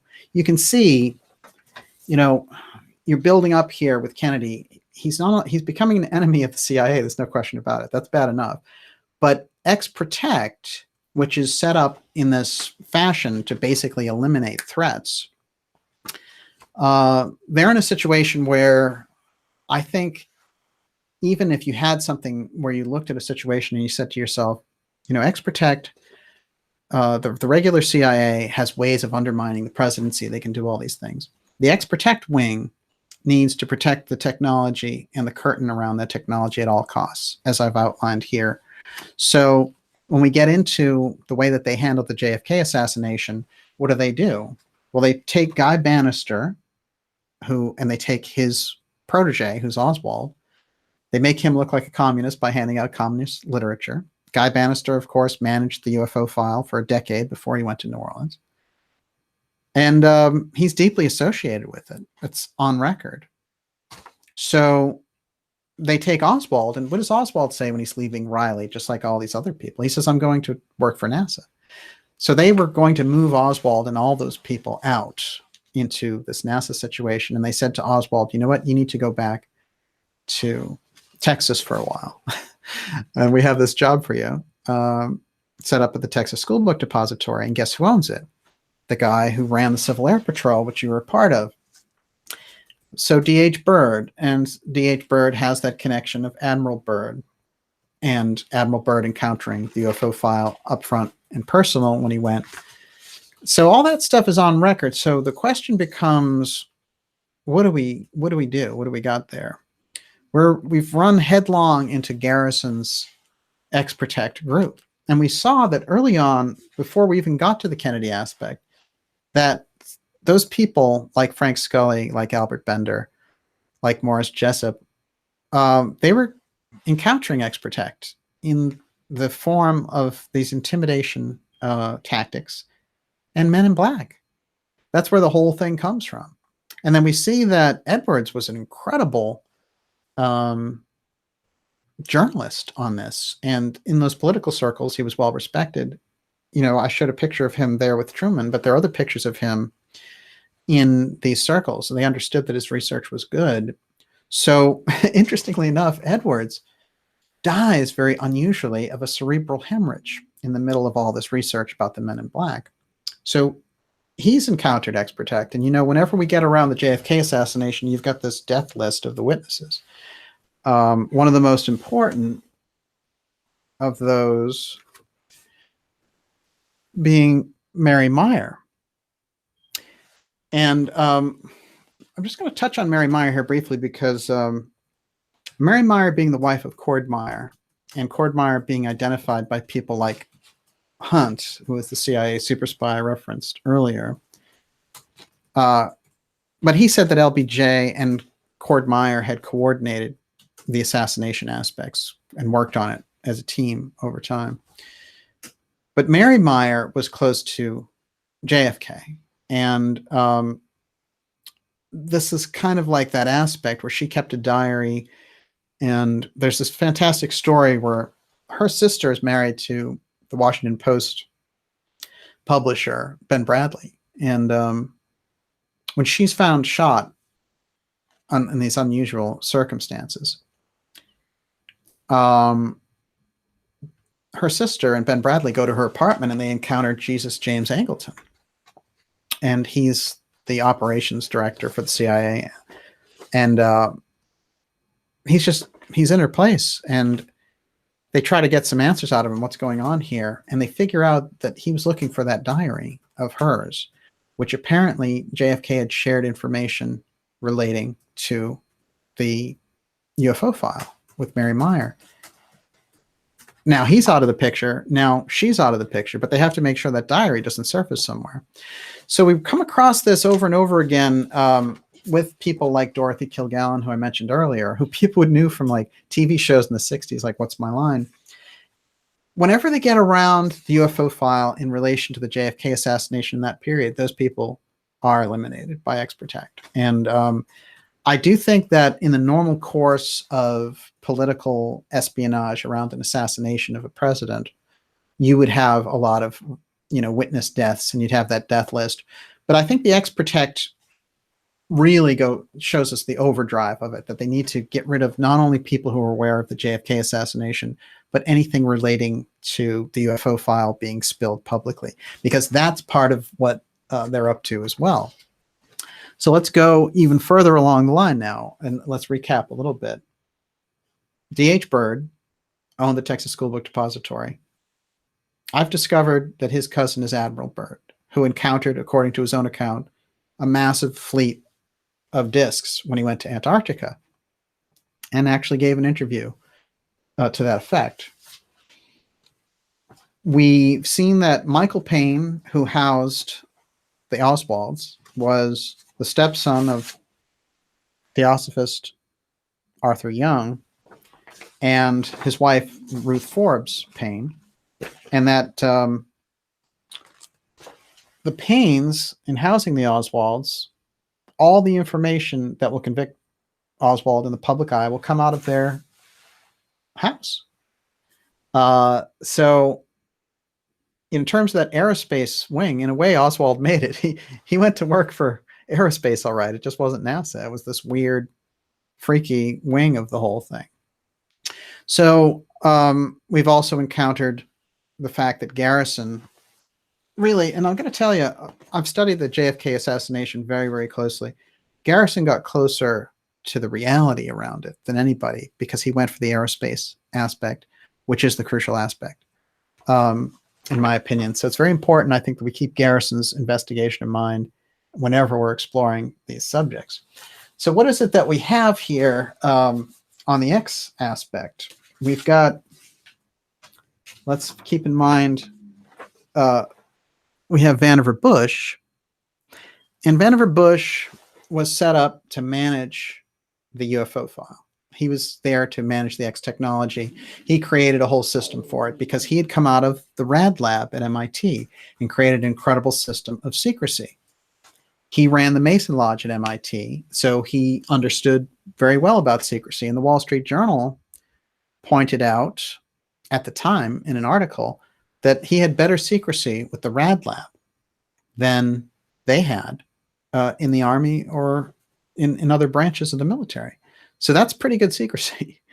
I have to say that when we get to Vannevar Bush and his interaction with all of this, we get an idea of what's happening. So he's in charge of the scientific part of managing the X technology. So we've seen that on this end of the spectrum, we have these people who manage it scientifically, get the products out of it, create the scenario for its use out of the UFO file. On the other end of the spectrum is X Protect. Somebody gets out of that line, like a Forrestal wants to reveal it to the public. They either get discredited or wiped out. So let's talk about the ways in which they can wipe out an individual's reality. Just make them a non-person.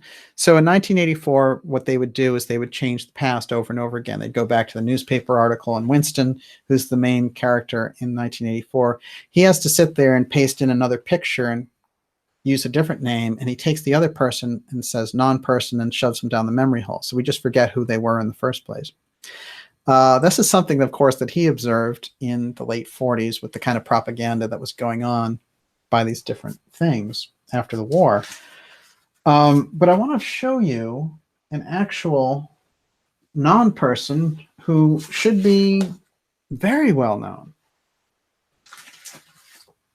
And let's take a look at him. His name is Robert Sarbarker. And for people who really know, he was the top physicist in America. The only person that had a better clearance or more impact, supposedly, than him was Oppenheimer himself. So Robert Sarbarker should be somebody who we all know very well, is very accessible in the public and all the rest of it. Well, I'm going to show you something. This is a search of Wikipedia for Robert Sarbarker. And it says Robert Sarbarker does not exist. Now, I'm going to point something out here, which is, and I mentioned this to Olivia, which is that there's a dwarf from The Wizard of Oz who has his own Wikipedia page. Okay. Robert Sarbarker, the top physicist in America, is not represented on Wikipedia. How do you do that? What kind of power do you need to have to do that, to take somebody out of the encyclopedia that we're using? Well, let's think about why they would do that. Interestingly enough, they rub out his memory, but they also rub him out, and we're going to talk about how they did that. What was Sarbarker's big crime? Who did he work with? What did he know? Let's start with Vannevar Bush again. He worked with Vannevar Bush, redeveloping the UFO file, working with the X technology directly. Interestingly enough, and Olivia, I'm going to ask you to hand me that red book.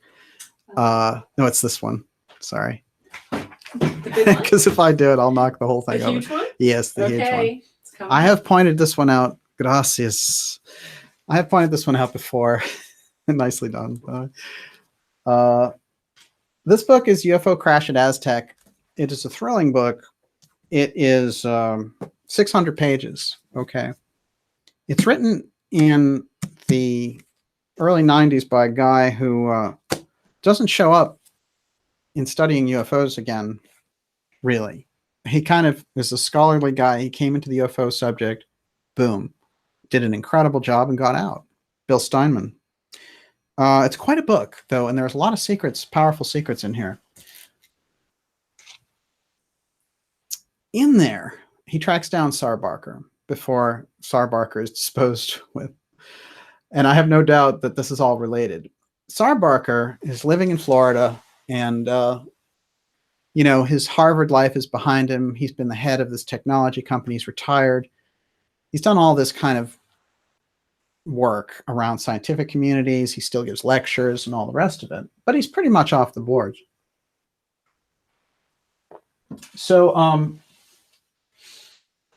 Steinman has a reputation, this author, of really hounding down people for the info that he wants. And he gets great stuff because he does that.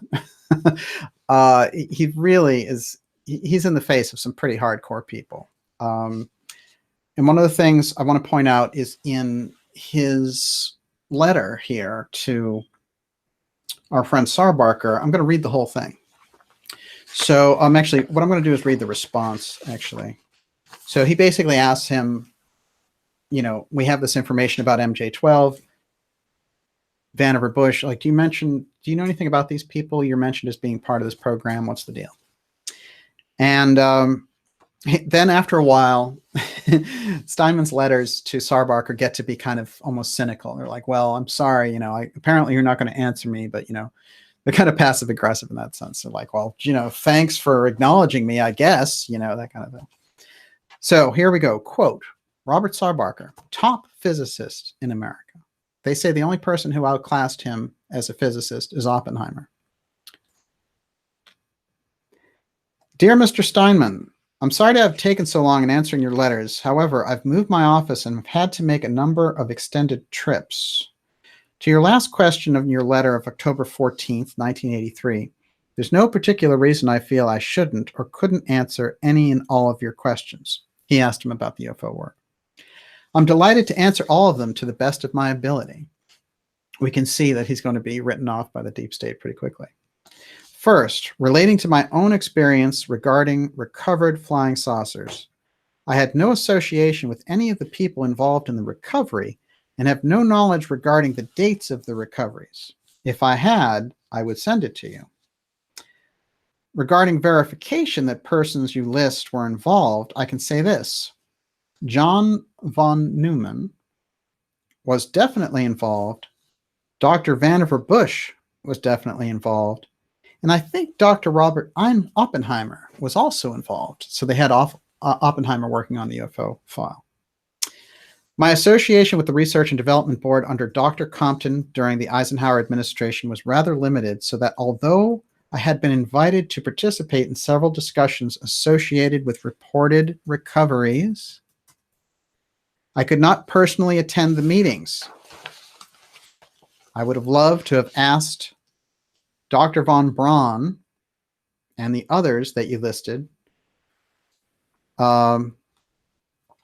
questions, and they may or may not have attended. This is all I know for sure. I did receive some official reports when I was in my office at the Pentagon, but all of these were left there at the time.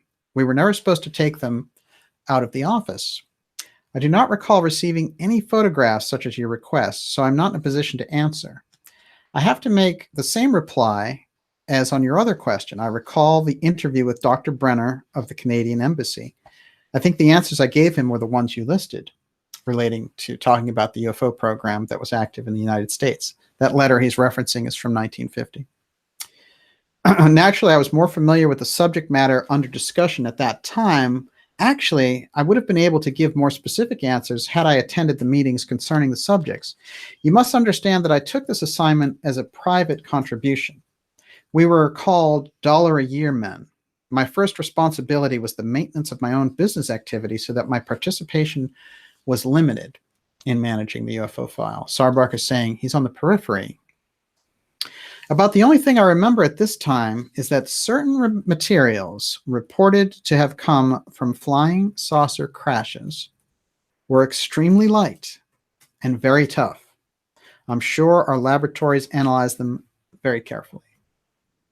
There were reports that instruments or people operating these machines were also very lightweight, sufficient to withstand the tremendous deceleration and acceleration associated with their machinery. I remember in talking with some of these people at the office that I got the impression these, quote, aliens were constructed like certain insects we've observed on Earth, wherein because of the low mass, the inertial forces involved in operation of these instruments would be quite low. I still do not know why the high order of classification has been given and why the denial of the existence of these devices. I'm sorry it's taken me so long to reply to you, but I suggest you get in touch with the others who may be more directly involved in this program. Sincerely yours, Dr. Robert I. Sarbarker. P.S. It occurs to me that Bush's name is incorrect as you have it. Please check the spelling. Didn't want Vannevar Bush to be misspelled there. This is it's quite remarkable when you think about Sarbarker. What's happening is, by giving this letter to Steinman, he is opening up on a factual basis all of the stories about the UFO redevelopment program around the UFO file, the re-engineering of the technology. He's opening up the UFO file, and the X Protect thing is going to wipe him out. He's wiped out. You can't get information on him. The only thing you can see with him when you do real searches, unless you go to universities, which I have, is you'll find predominantly him roped into just kind of the most superficial kind of UFO reporting you can imagine. There's nothing about his incredible accomplishments, the level that he was at. This guy is a Harvard physicist of the top grade. Even Harvard doesn't list very much about him online. It is fascinating. It is completely Orwellian what they've done with Sarbarker. That's what we're talking about. That is non-person. So the X Protect can definitely create a non-person. Now, I have one more thing to say in relation to our friend Sarbarker. Let's see. This is a little more in discussion with Sarbarker. I'm going to go a little bit into overtime with him because I think this is crucial. There's a reason why he's been eliminated from public memory. And I keep going back to what he said about the UFO file here. I don't think anybody has blown the whistle as much as he has. There's something in here that he said, which is crucial. So let's go back and look at more of what he said. So he's getting asked more questions. So he's talking about, oh yes, regarding the UFOs, gee, I'll try to remember exactly. They call me $1 a year kind of guy then. This idea that we won't pay you, so it won't be on the record. Sarbarker. I was told they had recovered a UFO with some people in it. Top physicist. We were having a meeting at Wright Field, and I couldn't go. That's when Carl Compton was down there. By the way, the reason I stopped on Compton is because I believe this is the problem. This is why Sarbarker has to be a non-person. Carl Compton, we'll come back. We were having a meeting at Wright Field. I couldn't go. But later on, one of those fellows said to me that these guys, if they were people, were made like insects. They didn't have any skin on their bodies. So they were saying that's how they were able to accelerate and decelerate without being torn apart. You see, if we were going 1,000 miles a second and stopped a minute, well, you'd be squished. Excellent point from a real physicist taking a look at this. Okay.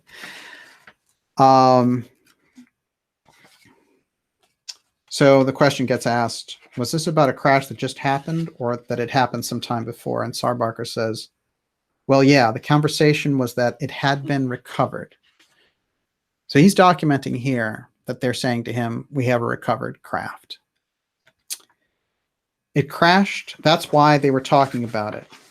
We were going to have a meeting going out to discuss it. And this is a transcript of the conversation on the phone. This one is. The other one was the letter. So that part gets missed. Okay, here's another key fact.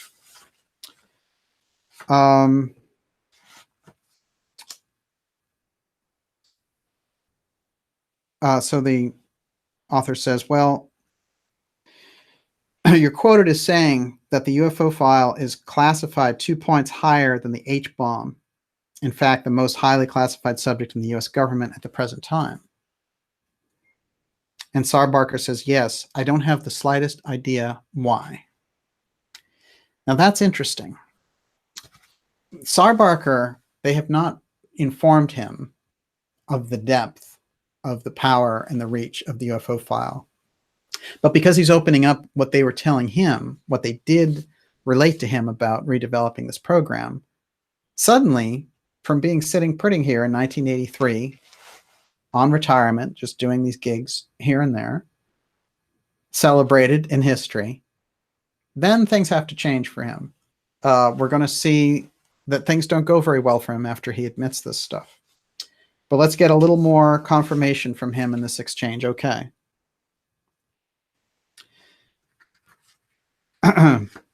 Who else was involved besides Vannevar Bush, who he said was the head of it?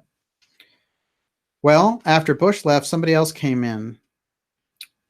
Now, who was it? Bush was the head of the scientific advisory board to the president. His official job, though, he was the director of the Carnegie Foundation. His memory's working perfectly there. It's absolutely true. And so the conversation goes back and forth. And then he goes, oh, Compton came down and from MIT. This is the part. So they're going back and forth. And they say, well, what about the crashes that happened in the late 40s, particularly 47? And out in New Mexico, 1947. And then he starts to talk about Los Alamos and all the rest of it. So what happens is, a little later on here, all of his memories kick in, and he starts to talk about Compton. Compton is the person that he suggests took over the program from Vannevar Bush. Nobody knew that. That's not one of those kind of pieces that it's been in UFO lore. Compton doesn't show up at all in UFO lore. And let me see if I can find the final denouement on this. They talk a little bit like he's basically saying to Steinman, well, you've done a good job. Yeah, you're really pushy, but you're good. And the upshot that we have there is that Tsar Barker, being one of the top physicists, he wasn't available to work in the heart of Vannevar Bush's group, but they wanted to spin ideas by him and say, look, we're going to share certain facts with you, and you're going to tell us a little bit back and forth. And although he wasn't the key man in the middle of the program, he knew enough. Being a physicist, he retained enough memory of what it was in the letter and in the conversation. And he did open up things. So we found out about people like Eric Walker, who are crucial in all this. So what do we get from all this? Well, it's kind of fascinating. Tsar Barker is created to be a non-person because he's revealed the secret about the UFO file. But more importantly, he's revealed who took it over. And the person who took it over is Carl Compton. Well, Carl Compton, interestingly enough, has all these amazing scientific accolades as a physicist. By the way, it's not hard to find out any of his information. You'll find it all over the place. He hasn't become a non-person like Tsar Barker. Well, not yet. So let's do a quick wrap up on this, because we're going pretty deep into the actual reasons behind all of this. And when we get to Tsar Barker, we're looking at the absolutely crucial point. Now, let's take a look at something to round this all out. This article in Business Weekly, here are the X-planes, some of the most ambitious and secretive flying machines ever made. Okay, let's see. The important one that they list in here is the X-15 and the X-20. The X-15 and the X-20 are both Walter Dornberger projects. The X-15 still holds the record among manned-powered aircraft. The North American X-15 still holds records for the highest altitude, 67 miles, and greatest speed, Mach 6.7. And that was all the way back in the 1960s. Isn't that interesting? Walter Dornberger, he of the X technology, moving the X Steganography through testing out these different programs that still trump what we have now. Then we think about Dornberger and Payne, and we think about Payne and Oswald, and that gives us an idea of the whole force of the X Protect, what exactly they were protecting here. And that's why Garrison runs into all these problems. Okay, the plane took off from the underwing pylon of a B-52. The X-15 achieved spaceflight twice, according to international standards, making it the first reusable manned spacecraft in history. Interesting. What was the next plane? The X-20. Well, guess what the X-20 was? The X-20 is called the Dynasaur, D-Y-N-A-S-O-A-R. Why is this important? We brought it up in different shows here in the X series. This is kind of the pearl of all the Dornberger work. Let's take a look at Dynasaur for a second. Here's the patch. Notice, of course, it's the X-20 there. You can take a good look at that. Now, let's reorient ourselves. What is the deal? What is the problem with X-20? What is the X Steganography that's moving here? Why did we bring it up? Why is it a part of this series? X-20 and the Dornberger programs come out of this. Blue Gemini. To refresh everybody briefly, President Kennedy sends Robert McNamara, his defense secretary, in to the people at NASA and says, look, there's something strange is going on here.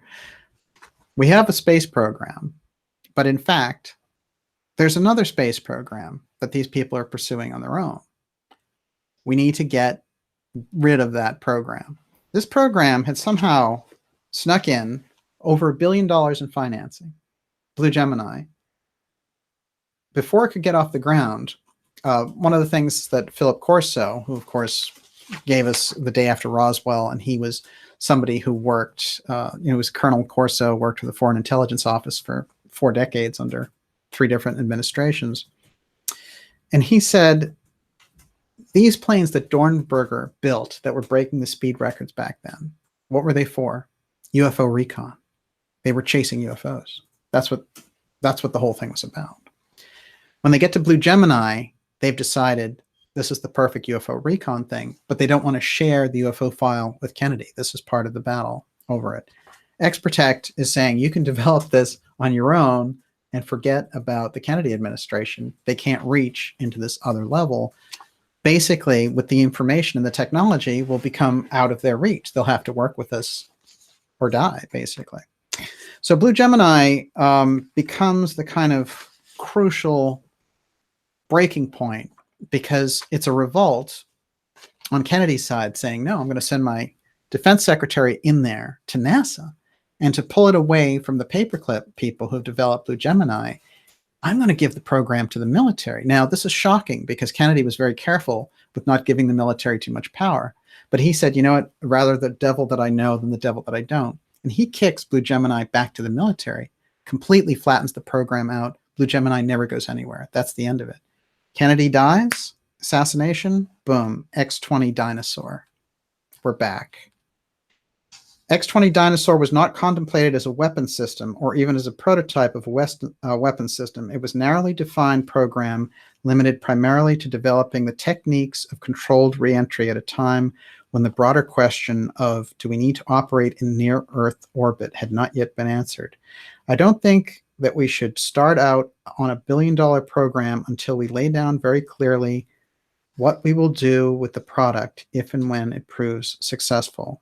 That is Robert McNamara speaking after Kennedy is killed in 1964 to the U.S. Congress, trying to flatten out the funding for X-20, which he knows is part of that program, of that Blue Gemini program that got plugged out. Now, I'm going to bring up something which has never been brought up and that I found in doing this deep research. So take us back to Guy Bannister for a moment. Guy Bannister was the person who was associated with Oswald. He was the FBI director. Garrison knew him, and he was the person who has the original X Files. He created the SRX designation, and he was the guy who tracked down saucers for the FBI in the 40s. He's the guy who runs Lee Harvey Oswald in New Orleans. Now, when the Warren Commission comes out, Kennedy's assassinated, Guy Bannister is also killed. So he's out of there. But his wife is there. And a couple of years go by, and all of his files have been gone. They've been taken, and all these different things happen where they wanted all that information. After the Kennedy assassination, there's an incredible scorched earth policy where they just want to suck up all the information and make sure none of these people ever can come back to haunt them. So they get rid of Guy Bannister. But Bannister's wife held on to some of his effects. And a couple of years later, she gets into financial trouble, and she tries to sell those effects to different agencies. Some of them just archived. Some of them survived. And the files themselves didn't survive. They indeed got sucked up. However, one of the things that did survive, and this is absolutely fascinating, is a listing of what the file names were. Now, in Bill Davies' book, there's a record of it. The names of those different files. So you have the JFK assassination is in that listing. It lists these things about radicals. It lists these things about infiltration of different communist groups and all the rest of it. And right in the middle of the document, right underneath the JFK assassination, it says X-20 dinosaur. The circle is complete for X Protect. One of their own guys, they got rid of him. The X-20 sits right in the middle. The X-20 program being the descendant of the Blue Gemini program that Kennedy shut down because it was an explosive end of the aerospace wing taking power and creating a secret space program, in essence. He sends the military defense secretary into NASA to get the power back on Blue Gemini, pulls the plug on it. They come back with the X-20 dinosaur, which is Dornberger's pet project. And McNamara comes forward and says, you can't do this. However, the X-20, interestingly enough, and the X-15, they will hold the records for speed for manned space planes. And they still do, using that X technology. That fight, the battle that went on there between Blue Gemini and Dinosaur, is recorded in the file listing for Guy Bannister in his files, the names of his files. Guy Bannister, Mr. UFO File, studying the X Steganography, using the X Steganography for the FBI in the 40s. He's the guy who lists Dinosaur.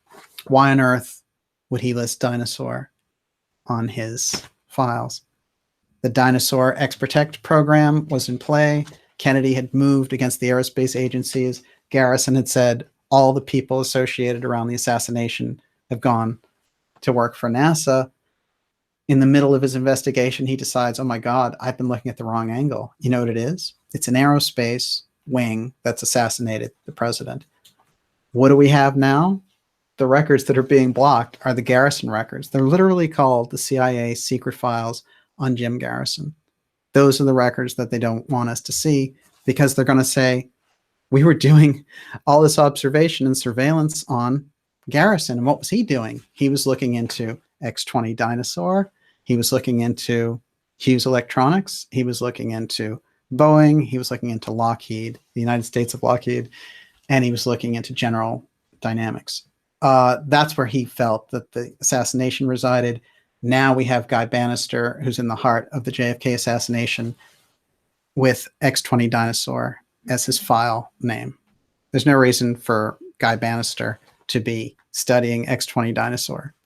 He, in any capacity, any way, shape, or form. So there we bring all of those elements around. And, you know, there's a lot of people and a lot of things I try to fit in there. Let's take a look at Lockheed's X-Jets. Well, they're doing great now. You know, here they come. They've got the X technology and they're getting ready to deploy it. And that's why you know, some of the episodes that are coming up are going to deal with the space fence because this is the major operation that they're engaged in. But we have closed the circle on UFO Protect, at least in terms of those connections. We've now placed Guy Bannister in the middle, in the heart of this battle that went on with Blue Gemini. And we've now put in the context what Garrison was getting at, which was the JFK assassination was the result of the aerospace companies. They were the ones behind it. And in the grand scheme of things, if you want to take into account what Douglas Caddy has brought forward by saying that Hunt told him that the assassination was the result of Kennedy trying to share the UFO file with the Russians, then this all makes sense. They were building a separate space program that was going to be extra constitutional, that was going to be answerable to this hierarchy. They were building it based on the fact that they had the X technology. That's why they eliminated people from Sarbarker out of the public record. I mean, can you understand? It still amazes me to go somewhere to look for information about a public individual with incredible accomplishments who's not been publicly shamed in any way and has, you know, it's not like there's any legitimate reason to keep Sarbarker out of the history books. This is insane. I mean, it's pretty incredible. How do you do that? Well, let's take just a quick moment here to say this in relation to Sarbarker, which is that, strangely enough, he dies of a heart attack shortly afterwards there, and he's disturbed by the fact that there was a weird sticky substance on his car door handle when he was leaving. And he, a little while later, he's dead. And people like Wendell Stevens talked about this very thing, saying, well, you know, Wendell Stevens was a great UFO investigator. And he said, well, you know, the sticky stuff that was on the door handle, that's what they used to get rid of him. So, you know, he'd been in the military. He understood how the operations work.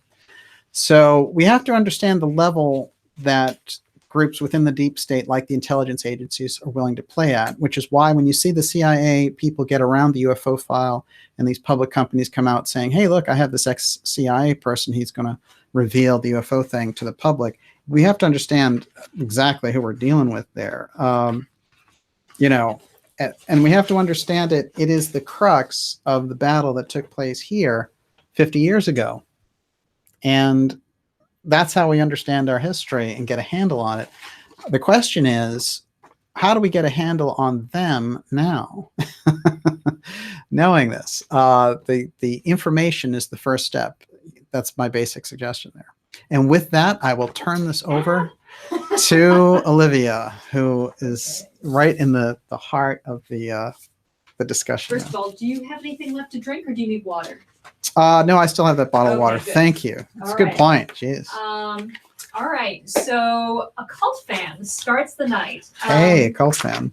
So Olivia, can you ask how hopeful Daniel is that we can turn things around, re CAF, or does he have a darker view on the future to come? And Deborah Blair says, it would be good to know Daniel's sense of the future. Will it shift for the good despite all the corruption and darkness so many are engaged in? Wow. Well, the future is a mixed bag. I mean, it really is. It's going to come down to forces on our side and forces on their side. And there is an awakening that's going on. I think we've seen it, that's taken place. The question is, when we really get into technological overdrive, that is, if we're too controlled by things that get rolled out, you know, like the entrainment through the 5G technology and all the rest of it, I think that, you know, we run the risk there of having a weakening of resolve due to that kind of technology interference.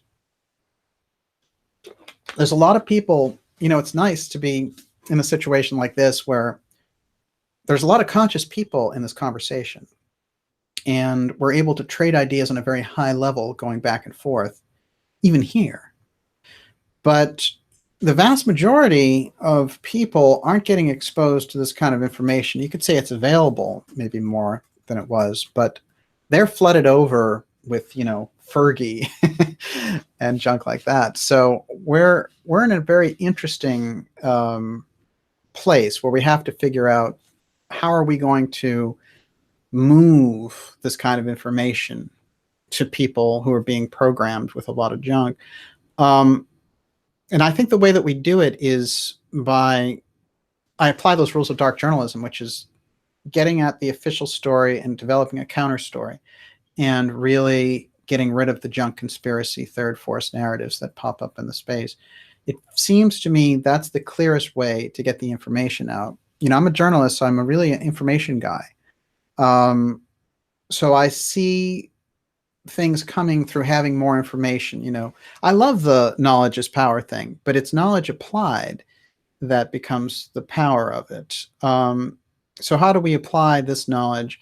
We, by investigating things, we're taking the power away from false narratives. That's the first rule. And the next rule, I would say, is to be able to develop a true picture of our reality as it stands. That seems to be the process we're engaged in here, you and I. Hot past 79. If there is a war, who is winning? Well, we saw, I mean, I pointed out that the Kennedy part had real warlike aspects. So in that war, the deep state won, right? They took out Kennedy, MLK, and Robert Kennedy. And so they won, but they played dirty.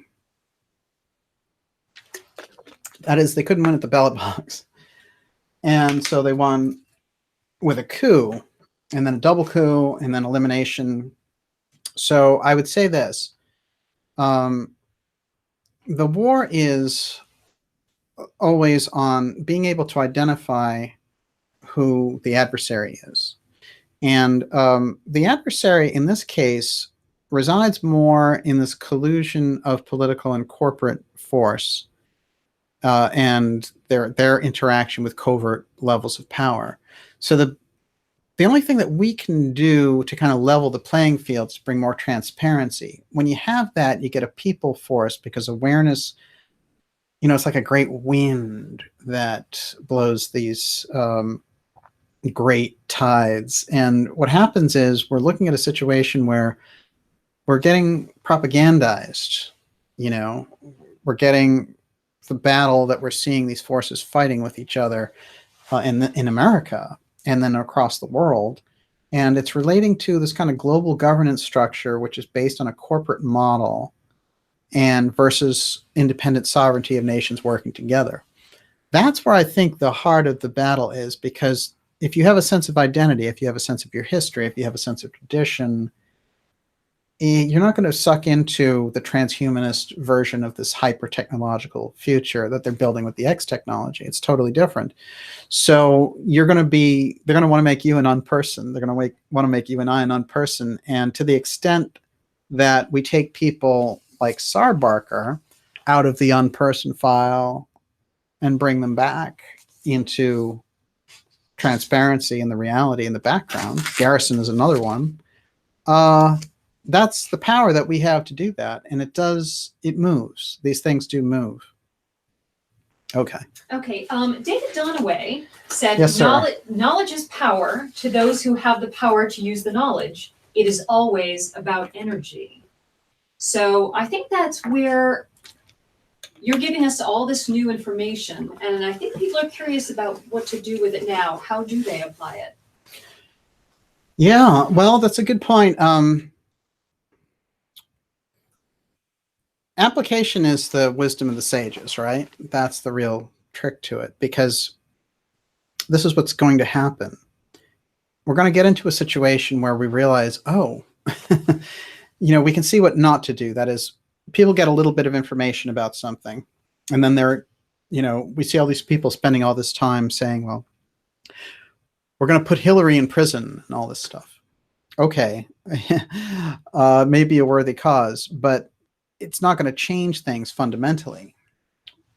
So we can see that the trick is, with more information, not to become this kind of committee, judgmental committee, and just create these realities of the world is against me and all those people need to go to jail and all the rest of it.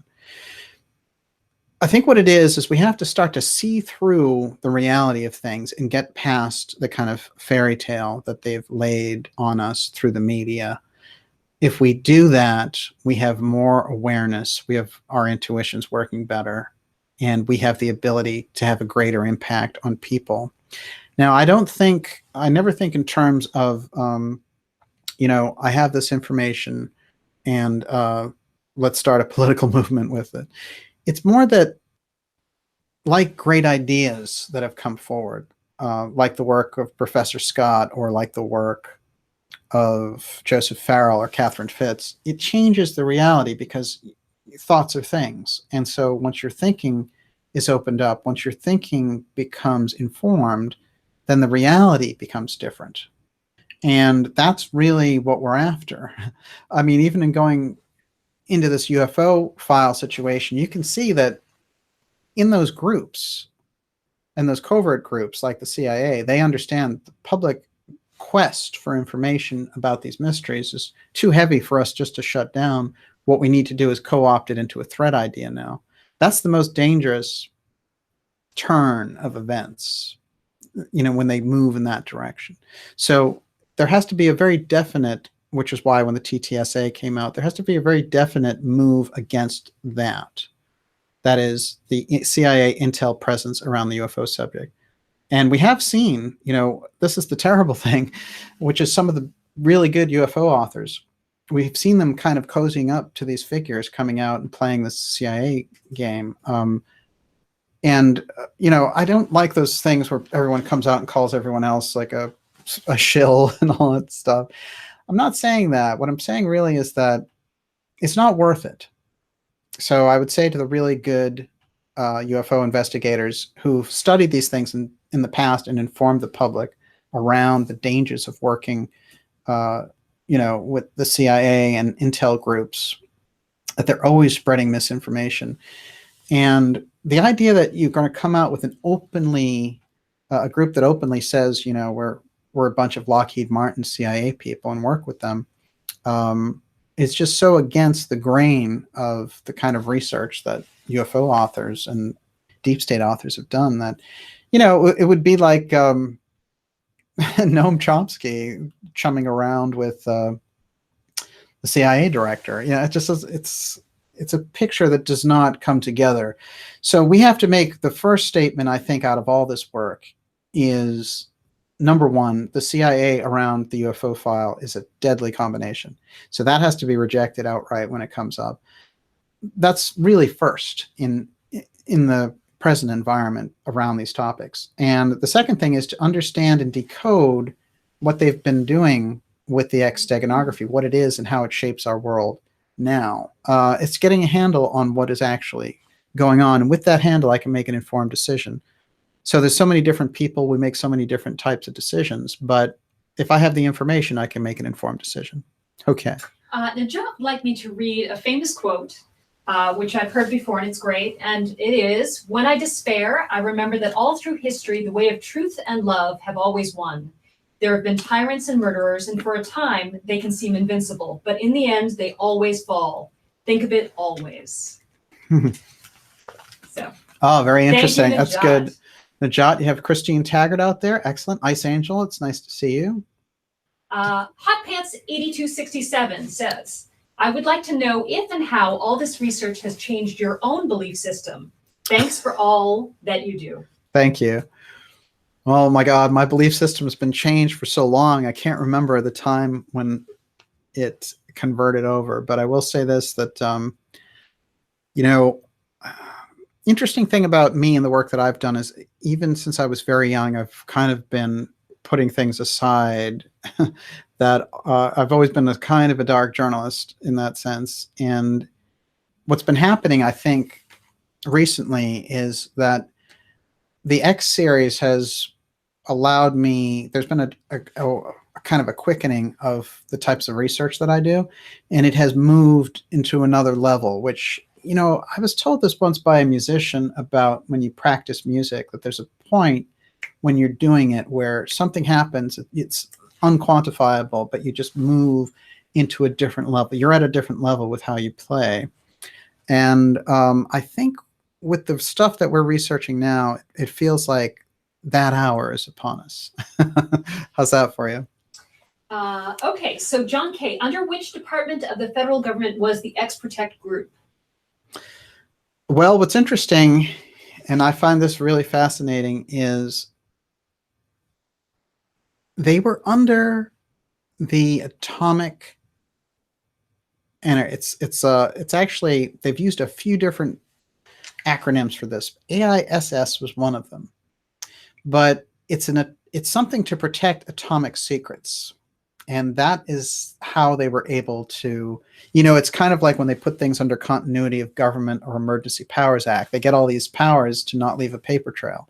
And the X Protect group was definitely working under this atomic umbrella of keeping atomic secrets. And there was a security force oriented with that. Okay. TJ Liberty Bell asks, can we fan out and help you in any way to collect information? You do.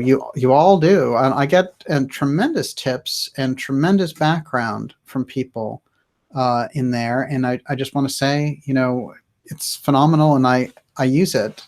So, but certainly, if you find things that you think are related to the research we're doing here, send them to me at info@darkjournalist.com for sure. And while you're there, sign up for the newsletter so we have that communication, so that that string can't be broken by, you know, if Twitter decides that my content is objectionable. Remember that Olivia and I were looking at this a couple of days ago, where when I get to Twitter, they were looking at my video on Pine Gap, and it said, "Do you want to see this sensitive information?" Yes, I want to see the sensitive information. Thank you, Mommy. Okay, what else you got? Okay, what's up? Says, can a sitting president declassify classified files? Yes, he can write an executive order, and he can say it's in the best interest of the country to do it. Now, he will encounter what Trump encountered, which is the CIA comes forward and says, officially on the record, we're going to go against you. Well, what else is new? Unfortunately, it's very strange to me, except that he does like to kind of hold cards in dealing with these people. But my advice to President Trump on the JFK files was release them, because it brings greater calls for reform and more transparency to the covert intelligence agencies. And that's what he needs, because they've been, you know, in the first year and a half that he was in office, that this is their sole job. And regardless of what someone might think of Trump, he's a duly elected president of the country, and we don't want the deep state through the CIA to change the results of an election. So yeah, that's big stuff. Topographic relayer. In your opinion, could the X effect be a function of AI in the future trying to avert/provoke a post-human disaster? So reality is a Wikipedia entry being edited constantly. Wow. Well, you're obviously a writer, the way you put that. Excellent. And of course, you, Olivia, are like the ultimate voiceover artist as well. But I would say this, when it comes to future stuff, it's interesting because some of these people who've been able to remote view the past and could read Akashic records have been able to project themselves into possible futures.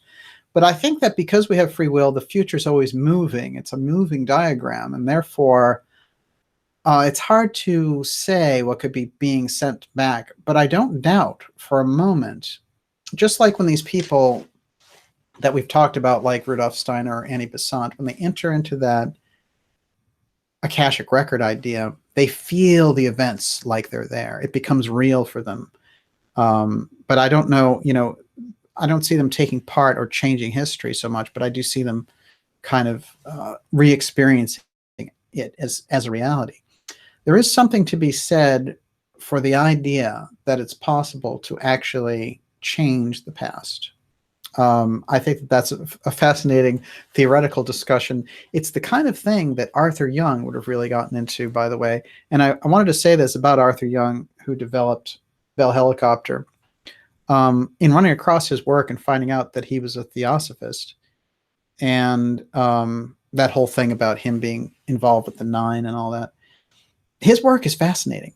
I mean, he's not somebody that I see as a villain, but I do think it's interesting that the Paynes, Michael and Ruth Payne, were so obviously a setup, you know, a kind of a safe house in a sense for Oswald to become a patsy. I do think it's rather fascinating, but I think some of these other characters that were around it, like if you look at Arthur Young and his wife Ruth and the things that they did, they try to create a consciousness academy, and you know, they did things that you could tell they understood that there was something wrong with the situation on planet Earth and it needed to be improved. And I actually think that studying Young's work is a fascinating venture, and it's so influenced by theosophy. And here we go again with the importance of the mystery schools, like we've brought forward Halcyon and the Varian brothers. This thing comes up over and over again. And in the last episode, we had it with President X, right? Henry Wallace, who was big theosophist from Halcyon. So, you know, these episodes, what do they say? That history doesn't repeat itself, but it does rhyme.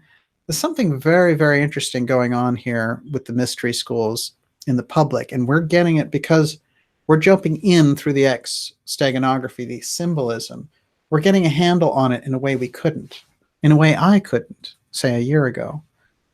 So we're moving into different territory together here, and it is fascinating. Absolutely. Okay. Giovanni Delgado says, you probably already said it, but what is the evidence to prove Mr. Payne worked for Dornberger? Oh, that's not even something that they deny. But you know, it's understood that Dornberger had Michael Payne as his apprentice, and that Dornberger was his boss. So that's just a historical fact. It's not something that needs to be sussed out. It'll be in any account of Payne's life, of his work at Bell Helicopter. If you study Bell Helicopter and their arrangement, his immediate superior was Dornberger. Dornberger was in Texas at the same facility. That's very well documented. So yeah, no, that's a fact. That's not somebody's theory. It's just a fact, as is the fact that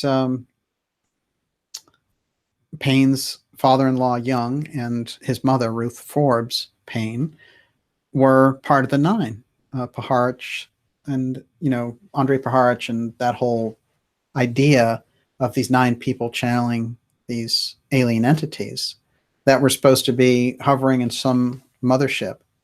You know, those things are on record. They're not, that's not guesswork. Was John Newman murdered? Well, it's interesting. No, but Newman is in our next episode, so you'll find out more about Newman. I'm not gonna let that out. Ton Hedema, what is the real reason for the government to keep the UFO files secret? Wow. In my opinion, that is this is the crux of the X series. The apotheum effect. There's many reasons why they want to keep the UFO file secret. The wall of secrecy gives them power. Secrecy equals power in these situations. When you're not transparent. When you're transparent, you have to share everything with everybody, right? But the deal is other countries have their own crash retrieval programs. It's just that ours is the most advanced. And you could even argue that there were decent reasons for holding back on the UFO file at the time. But after 50 years and seeing the ethics of the people who've been in charge of it, it's no longer, you know, that's not going to be a situation that is tolerable. So I think what we're looking at with the secrecy around the UFO file is there are aspects to it that it is not only advanced technology, but the effect is something that's been recorded in our own history all the way back to Atlantis, which is a reality distortion effect. And there's some aspect of it, which is if we get our hands on it, the potential for disaster in the wrong hands, which I would say now it's slid into the wrong hands. The potential for disaster is what kept the mystery schools transferring that through the years, passing it down in these environments. Now we're in a situation where kind of the worst thing has happened, which is that UFO file has slipped into the hands of these people and they're developing it. But they've shown this small aspect of this group that we do refer to as the deep state. You know, that group has shown a lack of, I mean, in the assassinations, in the control, they're a reckless, power-hungry group, and that UFO file in their hands is a bad thing. You know, we're trying to get out from under of that situation. So their reason for the secrecy might be a greedy one. I would say absolutely. But the larger picture of why this was kept hidden through those mystery schools, and when Keeley's research came up and Blavatsky said, well, mystery schools are blocking that from coming out because what will happen is this small group like the Davos crowd will control the high-end technology and just make everyone else basically their slaves. You know, it'd be such a waste of all this civilization and all this time we've spent building up this incredible American Revolution, all these different things that have happened. You know, it's funny. You can lose it pretty quickly if you're not careful, as they found out in World War II when Europe was in a pile of ruins. So we can see the caution around the mystery school side. The national security state, that's a different story. Kathy Carr 207, how did Daddy Bush become such a big player? And Titan Blooded says, if Papa Bush goes, do we get more JFK docs? Yeah, you know, it's quite interesting. I think that there's really like two things that need to be understood in relation to this. One, the Bush dynasty and the Rockefellers, they're on their way out. The main Rockefeller died, and that power play that they existed under. One of the things that Fitz has pointed out, Catherine Austin Fitz, and I think it's a fascinating point for us, is this. We have to realize that those people, the Rockefellers and the Bushes, actually cared about their public image. But according to her, the group that's coming in cares very little about their public image. They like to just go for it, shoot the works, and they figure we've got the predatory technology. We're going to be the bosses. It doesn't matter what people think of us. That's a scary thought. Can you imagine going down a level from the Bushes and the Rockefellers? This could be a very tricky ride here. But I do think it's a fascinating question. I think when Bush goes, it's not going to make any difference because you still have the Bush's son, W., who's a former president. I've never bought that line that people said, Trump is holding off on releasing the files until Bush dies. It's just not true. It's a Q-like excuse. But a very interesting question. I think deeper underneath it is the question that we always talk about is, why would anyone give up their privilege? Yes, absolutely. Well, it's like the advantage. You know, once you get the advantage, what is the good logic for giving up the advantage? And that's the way that these people think. What's interesting, and one of the things that I think I've concentrated on with Dr. Farrell, is that we're talking about a kind of a small group. That's the interesting thing, I think, for us to keep in mind. But yes, when we're dealing with the UFO file, when we're dealing with the X Steganography, when we're dealing with this kind of history layout, and as we've talked about X-20 and Dinosaur, it's like a separate group operating with all of our public money, all of our public institutions, and all of our progress. And they are deciding, you know what, we can move this among these 20 different families and groups and just control the whole thing. And in the meantime, you know, what is it that Marie Antoinette supposedly said? Let them eat cake. Exactly. So I guess, you know, in this case, GMO cake, you know, but this is really where they're at, I think. And that power play has been in place, even though there have been some noble forces in power on our side. And certainly the Kennedys are a great example of that, which is why exposing what was done to them will help us ultimately here around the world. Absolutely. David Taormina, Yes. DJ, why does it seem that benevolent forces always take a backseat to secrecy and greed? Well, it's the power struggle on planet Earth, and we all have to play our parts out there.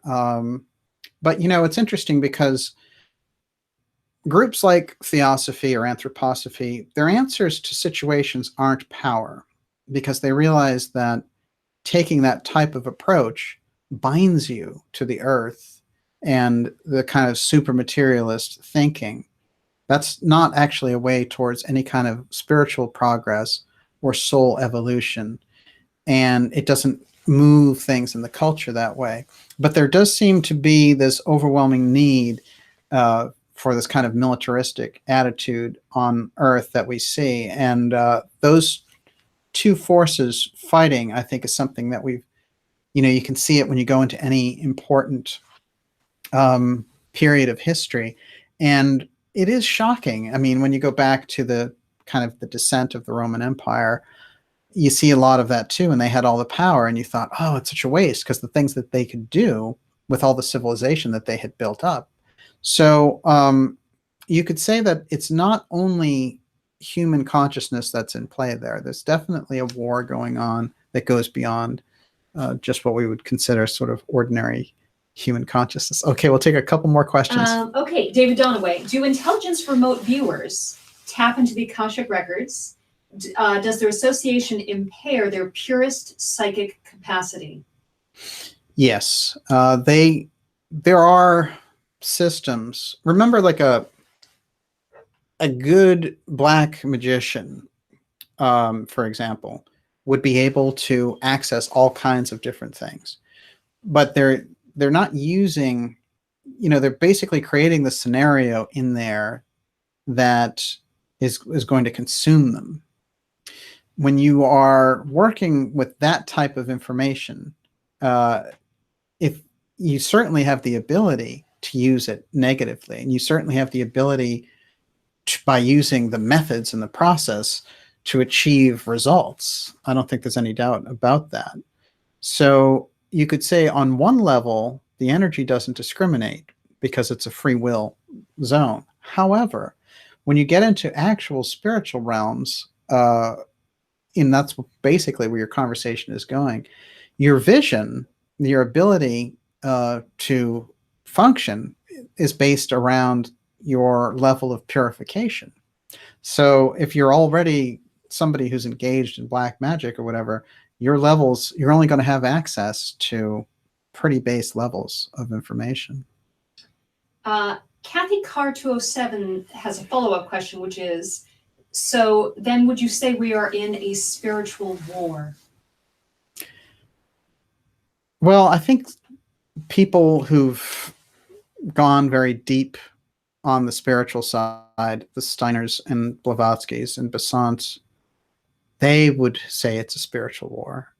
And what's interesting is, I think Steiner in particular steps up and says it's not something that can be avoided. In fact, it should be something that is embraced, which is the battle of it, because ultimately it's inevitable. So I do find that, you know, there's a lot of different ways for us to look at spirituality. So I hope that by looking at this, you know, aspects of history where these things have played out between people, we get a better sense of how important that spiritual perspective is in dealing with this. So I do think that when you look at that period and you see someone like JFK, for example, trying to make things more transparent for the public, trying to keep us out of wars, and you have other groups that are running drugs, like intelligence agencies, and they want to overthrow other countries and stuff, I guess it's pretty obvious who's sitting on the good side or the evil side in that spiritual balance. If you want to look at it that way, there's no question. Okay. Topographic Relayer says, does DJ have plans / inclinations to sublimate this vast X series into a book or feature documentary? What does topographic relayer mean? That is a fantastic question. And yes and yes is the answer. It is the presentation of the whole thing is, I'd say we've let out now about 8% of the information, like definitely under 10% of what we have to put forward on the X series. So there's more coming. And different formats. Yeah. Okay. John K., I'm curious, have there been any Men in Black whistleblowers? Well, I'll tell you what's weird, and I want to say this in all seriousness. We're not convinced that the Men in Black that they've sent forward are human. So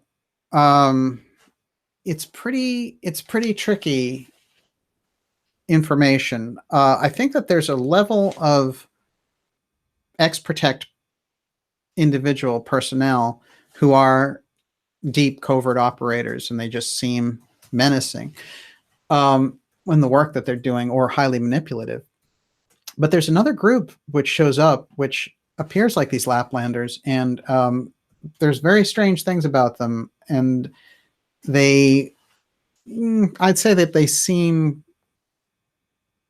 they're definitely coming, they're extra dimensional. I mean, they're not a normal human being, and they don't display characteristics that you would associate with a normal human being. So yeah, highly, highly dangerous. And I think the accounts, I think we're still understanding exactly what is going on there. But they're certainly, they're at the heart and directly associated with the X-Protect stuff, because the people that I spotlighted early on in the show, like Albert Bender and Frank Edwards, they were all intimidated by these people. And they say in the case of Frank Edwards that they just got rid of him, as they got rid of Morris Jessup. So very strange chapter there with Men in Black. Okay, we'll take one more. Natal wants me to ask you about Cliff High's statement that they're about to release X technology to save the economy. Well, it's very interesting. I would like to hear more about what he had to say about it. And we know that Cliff High certainly pays attention to a lot of trends and spends a lot of time on that. I wonder about what they're going to release because of the phony New York Times UFO disclosure push from December, that instantly you knew 2018 was going to be very strange, put it that way. Wow, these are great questions, and we still have a fantastic crowd with us. Okay, listen, you're the boss. I've told you this before. You're the boss. Charles Smart. You say, no, what you do is you say jump and I say how high. That's how it works. Says, what was Garrison's motivation? Anti-mob? No, no, actually, what's interesting, you brought in the mob aspect, because what they tried to do, because New Orleans has such a history of mob activity, you can't avoid it. You know, it's funny because they talk all about Russell Long and the Senator Russell Long and how he had all these things, but he was the son of Huey Long, and Huey Long was such a big deal threat to FDR and stuff. He was this hardcore politician, and it's a very early situation of the JFK assassination. They actually shoot Huey Long while he's waiting to give a press conference there, because the aspects of organized crime are so embedded in the culture of New Orleans in that period. But when Garrison gets in as DA, his job is basically, he wants to clean things up. And they're saying, you can't be like operating as DA in New Orleans without being dirty with the mafia. Well, the thing is, organized crime, if you went to Chicago or New Orleans or Texas, they were just part of the thing that you had to deal with when you were a public official. So I think that Garrison's real point of view on the JFK assassination was that it became obvious to him that the intelligence players, and it wasn't obvious immediately, by the way, it took him a while to come to this conclusion. When he first did his investigation right after the assassination, it was weird to him, but he waited for 3 years. And then he got on this plane with Russell Long, and Russell Long said, you know, the Warren Commission is fiction, and there were multiple shooters. And he was like, oh my God, now that makes sense, given my first look at the whole case. And he went back into it. He bought the 26 volumes of the Warren Commission. He read them all. This is the kind of genius that Garrison was. And, you know, we had so many things to cover today that I'm not really sure I gave Garrison enough credit, but it was his incredible bravery that gave us the information to be able to look at this situation, to understand that the aerospace companies were involved with this, and to understand the incredible battle that the CIA, that JFK had with the CIA, and the incredible risk that Garrison took taking on the CIA elements and the X Protect group. It's amazing. But we not only get the information about JFK from the Garrison investigation, because of his conclusions on the X Protect and the aerospace companies, we get the impression, or we get the facts on our side, that those are the records that they're keeping. Now we understand why they're keeping the Garrison CIA records. That's where the battle is on the transparency side with the Trump administration and the CIA now. And I just want to say to anybody who hasn't seen it, watch JFK. It is one of the greatest movies, and we have seen it more times. Yeah, more times. We own it, and we watch it, and we quote it.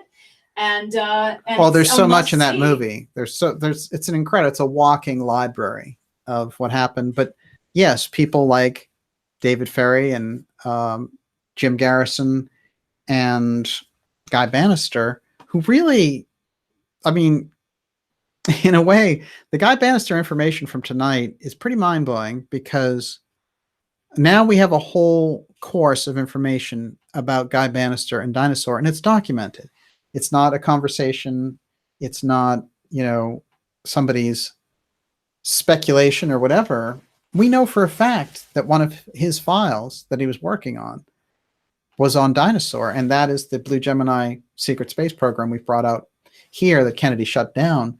Now, that supports what Garrison is saying, and it also supports the show that we did on Pine Gap. So it's quite remarkable. It's quite remarkable. That one's going to sink in for a while, and we're going to get into what that was all about. And I just want to say, if people don't know, Crossfire by Jim Mars was purchased for creating the screenplay for JFK. As was, where is it? There's a book. There's so many good books here. As was On the Trail of the Assassins. Both of those form the foundation of the movie. So let's do this. It's been fantastic being with everyone. We're going to wrap up tonight. We're coming back Friday. And what we're going to do is make sure in the meantime that you sign up for the newsletter. Stay in touch with us. If you want to get in there and get the really hardcore content we're going to roll out this summer, become a subscriber at darkjournalist.com. And also, you know, make sure that when you're signing up and putting out the Dark Journalist stuff, to spread the links, tell people about it. And, you know, you've all been incredibly supportive on the X series. There's only more to come, and we're only going to do better. So I can tell you some of the stuff that we're going to roll out it's going to shake some major pillars of secrecy, and that's what we're going for. Right. And I would say, no, hold on, that the last thing I would say is that maybe we're looking at, you know, with the next couple of shows, we're definitely at the end of June looking at some of the Space Fence shows. So we'll do that. Olivia, you're up. Okay, let's just do two more questions. All right. So Casey Walden asks, are the documentaries, The Men Who Killed Kennedy, accurate? Yeah, The Men Who Killed Kennedy. Well, Nigel Turner took tremendous risks to bring that information forward, and particularly the final set that was banned, which Olivia will attest to. We have a copy of, which is hard to get. That was called The Guilty Men. And that in particular, I think, is the important crux of the entire series, because the series had run from 1988, and they did these small documentaries, you know, so they do like an hour documentary every couple of years. So we have 1988, 1995, and then 2003. And it's that last set, I think, The Guilty Men, that that is absolutely crucial and gets into a lot of what we were talking about, but the LBJ, the importance of that. Okay, last question. Mr. Egshin, who is at the very top of the control hierarchy of the X Protect group? Well, if we knew that,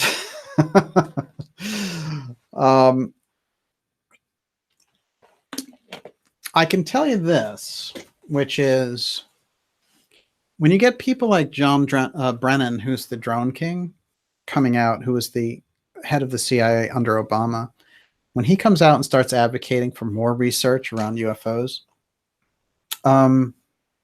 you know that you're somewhere in the ballpark on that front. But I do think that that's a deep system of power on X Protect, and you're going to find people involved with, you know, the Atomic Commission. You're going to find people involved with intelligence agencies, and you're going to find deep financial pockets in it, for sure. But in terms of labeling who the individual is, I couldn't tell you.